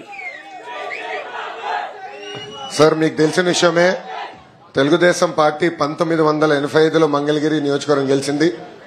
దాని తర్వాత గెలవలేదు. 2019లో నేను ఓడిపోయాను 5300 ఓట్లతో. కానీ 5 సంవత్సరాలు అనేక సంక్షేమ అభివృద్ధి కార్యక్రమాలు ప్రజలకు అందజేశాం. మొన్న 2024 ఎన్నికల్లో ప్రజలందరూ ఒకటే చెప్పాను సార్, ఏ మెజారిటీ అయితే ఓడిపోయినా దాని పక్కన ఒక 0 పెట్టండి. ఆ మెజారిటీ మళ్ళీ నేను గెలిపించి శాసనసభకు పంపించాలని ప్రజలందరినీ ఆనాడు కోరాను. అంతేకాకుండా నాకు ఎంత ఎక్కువ మెజారిటీ ఇస్తే నాకు కొండంత బలం వస్తుంది. గౌరవ ముఖ్యమంత్రి వర్యులు చంద్రబాబు నాయుడు గారితో అవసరమైతే దెబ్బలాడి నిధులు తీసుకొచ్చి నియోజకవర్గాన్ని అభివృద్ధి చేస్తానని ఆనాడు హామీ ఇచ్చాను సార్. నేను కూడా ఊహించలేదు, ఆంధ్ర రాష్ట్ర ప్రజలు ఊహించలేదు, ఎవరు ఊహించిన విధంగా 91,000 ఓట్ల మెజారిటీతో నన్ను మంగళగిరి ప్రజలు ఆశీర్వదించారు, దీవించారు సార్. సమస్యలు ఉంటాయి సార్, రోడ్లు కానీ, డ్రైన్లు కానీ, పక్కా గృహాలు కానివ్వండి. తమ్ముడు అన్నట్టు దశాబ్దాలుగా మీ దృష్టి కూడా తీసుకొచ్చాం సార్. తరతరాలుగా అంటే 3-4 దశాబ్దాలుగా కొండపోరంబోక్ అని అక్కడ ఇల్లు కట్టుకుని నివసిస్తున్న గ్రామస్తులు అనేక మంది ఉన్నారు. అవన్నీ కూడా రెగ్యులరైజ్ చేయాలని గతంలో మిమ్మల్ని కోరటం జరిగింది. ఇలా అనేక సమస్యలు మంగళగిరి ప్రజలకి ఉన్నాయి. దానికి ఆ సమస్యలు పరిష్కరించడానికి మీ సహకారం చాలా చాలా కావాలని ఈ సభాముఖంగా కోరుతున్నాను. ఈరోజు ఎన్డీఏ ప్రభుత్వం అంటే తెలుగుదేశం, జనసేన, భారతీయ జనతా పార్టీ ప్రభుత్వం తీసుకున్న తొలి సంక్షేమ కార్యక్రమం 3,000 రూపాయల పెన్షన్ ని 4,000 రూపాయలు చేస్తాం సార్. ఆ కార్యక్రమం మా మంగళగిరి నియోజకవర్గంలో చేస్తాం. చాలా చాలా ఆనందం కల్పించింది. మేము మీ వెనకాల ఉంటాం. అమరావతి పనుల్లో కానివ్వండి, సీడ్ యాక్సెస్ రోడ్లో కానివ్వండి, ఇతర సంక్షేమ అభివృద్ధి కార్యక్రమాల్లో ముందులో మంగళగిరి ప్రజలు మీకు నిలబడతారు, మీకు అండగా ఉంటారు. వచ్చే 5 సంవత్సరాల్లో అన్ని శాఖ మంత్రులతో మేము చర్చిస్తాం. ఇక్కడున్న సమస్యలన్నీ పరిష్కరించే మార్గాన్ని మేము ఎత్తుక్కుంటాం సార్. దానికి మీ ఆశీస్సులు ఉండాలని ఈ సభాముఖం మిమ్మల్ని కోరుకుంటూ నాకు అవకాశం ఇచ్చిన మంగళగిరి ప్రజలందరికీ పేరు పేరున నా హృదయపూర్వక నమస్కారాలు తెలుపుకుంటూ నేను సెలవు తీసుకుంటున్నాను.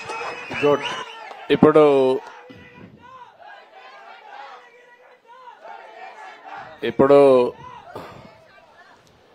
ఏదైతే మీ ఎమ్మెల్యే అదే మరి మంత్రి ఇక్కడ చెప్పాడో, నేనేదో లోకేష్ మా కుటుంబ సభ్యుడో అని కాకుండా అతి పెద్ద మెజారిటీతో గెలిపించే నియోజకవర్గంలో 3వ నియోజకవర్గం మంగళగిరి, రాజధానిలో భాగం మంగళగిరి.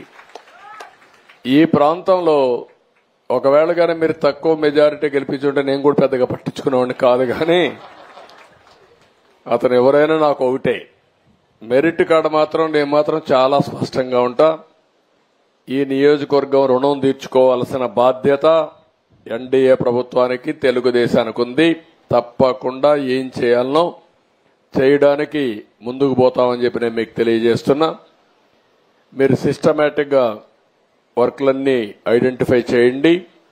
సమస్యలు 2 రకాలుగా ఉంటాయి. ఒకటి financial, 2 non financial. Non financial ఉండేటివన్నీ ఇక్కడే కలెక్టర్ ఉంది స్పష్టమైన ఆదేశాలు ఇస్తున్నా. అడ్మినిస్ట్రేషన్ అంతా స్ట్రీమ్ లైన్ చేసి వార్ ఫుటింగ్ లో వీలైనంత తొందరలో సమస్యలు పరిష్కారం చేయాల్సిందిగా ఆదేశాలు ఇస్తున్నా. She will get it done. ఏదైనా నా క్లియరెన్స్ కావాలంటే వస్తాయి తప్ప ఇక్కడవన్నీ ఆవిడ క్లియర్ చేస్తుంది. రెండోది ఫైనాన్షియల్ గా కూడా ఒక పద్ధతి ప్రకారం మొత్తం తీసుకోండి. ఈ 5 సంవత్సరాల్లో ఎప్పుడూ జరగని అభివృద్ధి ఈ మంగళగిరిలో చేసే బాధ్యత మాది, రాజధానిలో చేసే బాధ్యత మాది. ఎందుకంటే ఒక రాజధానిని ఆదర్శంగా చేయాలంటే అందరి సహకారం ఉంటే తప్ప సాధ్యం కాదు. రెండో విషయం కూడా ఒకటే కోరుతున్నా, ఈ రాజధాని ప్రాంతంలో ఉండే ప్రతి ఒక్క రైతును గాని ప్రజలు గాని కోరుతున్నా, ఏదైనా రోడ్డు వేయాలంటే అడ్డపడడం, కోర్టుకు పోవడం కూడా కరెక్ట్ కాదు. మీకు ఏదైనా ఇబ్బంది ఉంటే చెప్పండి.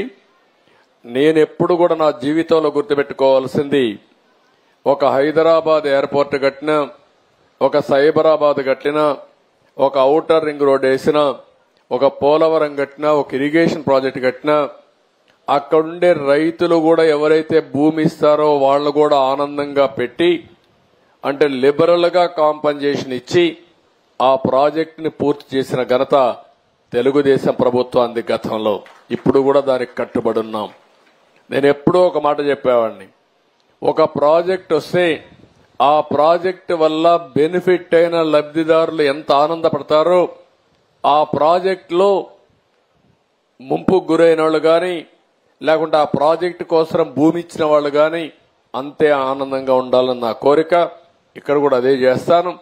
అల్టిమేట్ గా ఇప్పుడు ఏవైతే పనులు చెప్పారో పెనుమాక, మంగళగిరి మొత్తం order of priority me MLA తయారు చేసుకుంటారు, మీరు తయారు చేసుకుంటారు. అవన్నీ కూడా క్లియర్ చేసే బాధ్యత ప్రభుత్వం తీసుకుంటుందని చెప్పి నేను మీకు తెలియజేసుకుంటూ మరొక్కసారి ఒక చరిత్రకు శ్రీకారం చుట్టాం. నేను ఒక మాట చెప్పాను, ఈ రోజు మనం ఇచ్చే పింఛను మొట్టమొదటిసారిగా 3,000 నుంచి 4,000 పెంచాం. దివ్యాంగులకు 3,000 నుంచి 6,000 పెంచాం. ఎవరైనా బెడ్ రిడన్ అయితే, బెడ్కి పరిమితమైతే వాళ్లకు సదుపాయాలు చేయాలి, వాళ్లకు సేవలు అందించాలి, మళ్ళా కుటుంబాన్ని ఆదుకోవాలి. కాబట్టి 5,000 నుంచి 15,000 పెంచాం. దగ్గర 66,31,000 మందికి పింఛన్లు ఇస్తున్నాం. ఈ సమయంలో టెక్నాలజీ సపోర్ట్ తో ఎప్పటికప్పుడు మేము మానిటర్ చేస్తున్నాం. 65 లక్షలకు గాను 17 లక్షల మంది ఇప్పటికే పెన్షన్ డిస్ట్రిబ్యూట్ చేసేశారు. అంటే దగ్గర 26% డిస్ట్రిబ్యూషన్ అయిపోయినాయి, 1/4 అయిపోయినాయి. మధ్యాహ్నాలకు సాయంత్రానికి మొత్తం డిస్ట్రిబ్యూట్ చేసే పరిస్థితికి వస్తారు. అలాంటి కార్యక్రమం మీరు చూస్తే 33,000 దగ్గర మనం ఇచ్చిన కార్యక్రమంలో 33,100 కోట్ల రూపాయలు సంవత్సరానికి ఖర్చు పెడుతున్నాం. 5 ఏళ్లలో 1,65,500 కోట్ల రూపాయలు ఖర్చు పెట్టే కార్యక్రమానికి పెనుమాకలో శ్రీకారం చుట్టడం నా పూర్వజన్మ సుకృతంగా భగవంతుడిచ్చిన అవకాశంగా నేను భావిస్తూ మరొకసారి హామీ ఇస్తున్నా, ఇది ప్రజా ప్రభుత్వం, పేదల ప్రభుత్వం, నిరంతరం మిమ్మల్ని గురించి ఆలోచించే ప్రభుత్వం. ఇలాంటి కార్యక్రమాలు ఎన్నో చేయాలన్న ఆలోచన, పేదరికం లేని సమాజానికి శ్రీకారం ఈ పెనుమాకలోనే ఈ రోజే సంకల్పం చేస్తున్నానని చెప్పి కూడా నేను మీకు తెలియజేసుకుంటూ, ఏం చేసినా ఆ దిశగా ఆలోచిస్తాం, ఏం చేసినా పేదవాళ్ల దృష్టిలో పెట్టుకొని ఆలోచిస్తాం. ఇప్పుడు నేను ఆ ఇంటికి పోయినప్పుడు చూశాను, ఆ ఎవరైతే పాముల నాయక్ అనే వ్యక్తి, ఆయన బాధలు నేను చూశాను, ఇల్లు చూశాను, కానీ నష్టపోయిన విధానం చూశాను. అందుకే ఆయనకు హామీ ఇచ్చాను, ఆ ఇల్లు కూడా ఈ రోజు రేపటి నుంచే ప్రారంభించి ఎంత తొందరలో వీలైతే ఆయనకు కీచి నాకు వచ్చి చెప్తారు. ఇంట్లో జాయిన్ కావడానికి మీ ఎమ్మెల్యే సమర్థత, అదే మరి ఇక్కడ ఉండే కలెక్టర్ వీళ్ళ యొక్క ఆధ్వర్యంలో మొత్తం పూర్తి చేసి ఇది చేయాలి. అనౌన్స్మెంట్లు కాదు, అనౌన్స్మెంట్ అవుతానే ఎప్పటి పూర్తి అవుతారో పూర్తి చేసి మళ్లీ నాకు చెప్పాల్సిన బాధ్యత వీళ్ళపైన ఉంది. అది చేయాల్సిందిగా కోరుకుంటూ ప్రతి ఒక్క కుటుంబాన్ని గురించి ఆలోచిస్తాను, ప్రతి ఒక్క వ్యక్తిని గురించి ఆలోచిస్తాను, ప్రతి ఒక్క అర్హుని గురించి ఆలోచిస్తాను. అందరికీ న్యాయం చేయడం బాధ్యతగా తీసుకుంటాను. నా జీవితంలో ఒకటే గుర్తుపెట్టుకోండి, నేను అందరి వాడిని తప్ప ఏ ఒక్కరి వ్యక్తిని కాదు. అది ఉండడానికి వీల్లేదు. శాశ్వతంగా మీ గుండెల్లో స్థానం సంపాదించడానికి పనిచేస్తా, నిరంతరం పోరాడతా. భగవంతుడు ఎంత శక్తి ఇస్తే అంత శక్తి ఉపయోగించి చివరి ఊపిరున్నంత వరకు మీకోసం పోరాడతానని చెప్పి మరొక్కసారి మీ అందరికీ తెలియజేసుకుంటూ, అందుకే నేను 2-3 సార్లు కూడా చెప్పాను, నా ఆశ ఒకటే, ప్రపంచంలోనే తెలుగు జాతి నెంబర్ 1 గా ఉండాలని. ఆంధ్రప్రదేశ్లో ఉండే తెలుగు జాతి పేదరికం లేని సమాజం, ఆర్థిక అసమానతలు తగ్గించే సమాజం కోసం పనిచేస్తా. సంపద సృష్టిస్తాం, ఆదాయాన్ని పెంచుతాం. పెంచిన ఆదాయం అర్హులకి పంచడంలో నిరంతరం ముందుకు పోతామని మరొక్కసారి తెలియజేసుకుంటూ, ఒకప్పుడు ఒక మోడల్ ఇచ్చాం. సంపద సృష్టించడం ఎట్టడం దేశానికి చూపించిన పార్టీ తెలుగుదేశం పార్టీ. ఇప్పుడు హామీ ఇస్తున్నా, సంపద సంపాదించడమే కాకుండా కొంతమందికే పరిమితం కాకుండా పేదవాళ్ని పేదరికం నుంచి పైకి తెచ్చే కార్యక్రమానికి శ్రీకారం చుట్టి దేశానికే ఆదర్శం అవుదాం. అది తెలుగుదేశం పార్టీ ఎన్డీఏకి సాధ్యం. అది చేసి నిరూపిస్తామని మరొక్కసారి తెలియజేసుకుంటూ, రాబోయే రోజుల్లో కూడా ఇదే మాదిరిగా మనం కూర్చొని మంచి వాతావరణంలో మీ భవిష్యత్తు, రాష్ట్ర భవిష్యత్తు నేనేం చేయగలుగుతాను ఆలోచించుకుందాం. ఇక్కడ వినేసి మీటింగ్ బాగానే జరిగింది, ఆయన అట్నే చెప్తాడు, మనం ఇట్నే చేద్దామంటే కుదరదు. అట్లా కాకుండా నేను చెప్పిన విషయాలు మీరు ఆలోచించుకుని మీరు బాగుపడడానికి ఏం చేయాలో కూడా మీరు ఆలోచించుకోవాలి. గుర్రాన్ని తొట్టి దగ్గర తీసుకుపోతాం, తాగిచ్చలేము. ఆ విషయం మీరు గుర్తుపెట్టుకోండి. అన్ని విషయాలు నేను అండగా ఉంటా. ప్రతి ఒక్కరికి ఎట్లుంటారు మీరు అండగా అనుకోవచ్చు. టెక్నాలజీ ఉంది, ఓపెన్ చేస్తే మీ జాతకం అంతా వస్తుంది. ఇప్పుడు ఉన్నాడు, మీ ఆఫీసర్లు ఉన్నారు.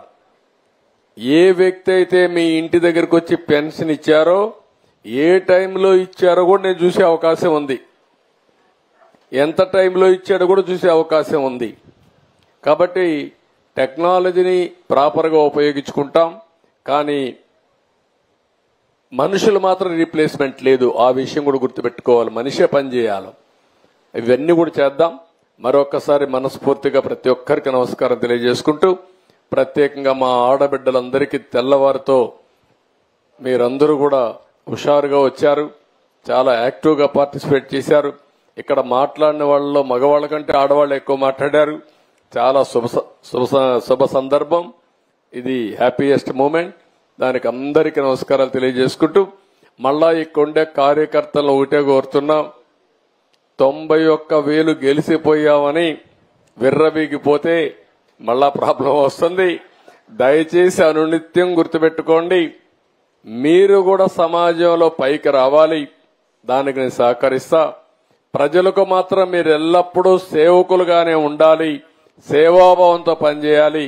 దానికి పనిచేయాల్సిందిగా మరొకసారి కోరుకుంటూ ప్రతి ఒక్కరికి పేరు పేరున మనస్ఫూర్తిగా నమస్కారాలు తెలియజేసుకుంటూ సెలవు తీసుకుంటున్నా. జై హింద్.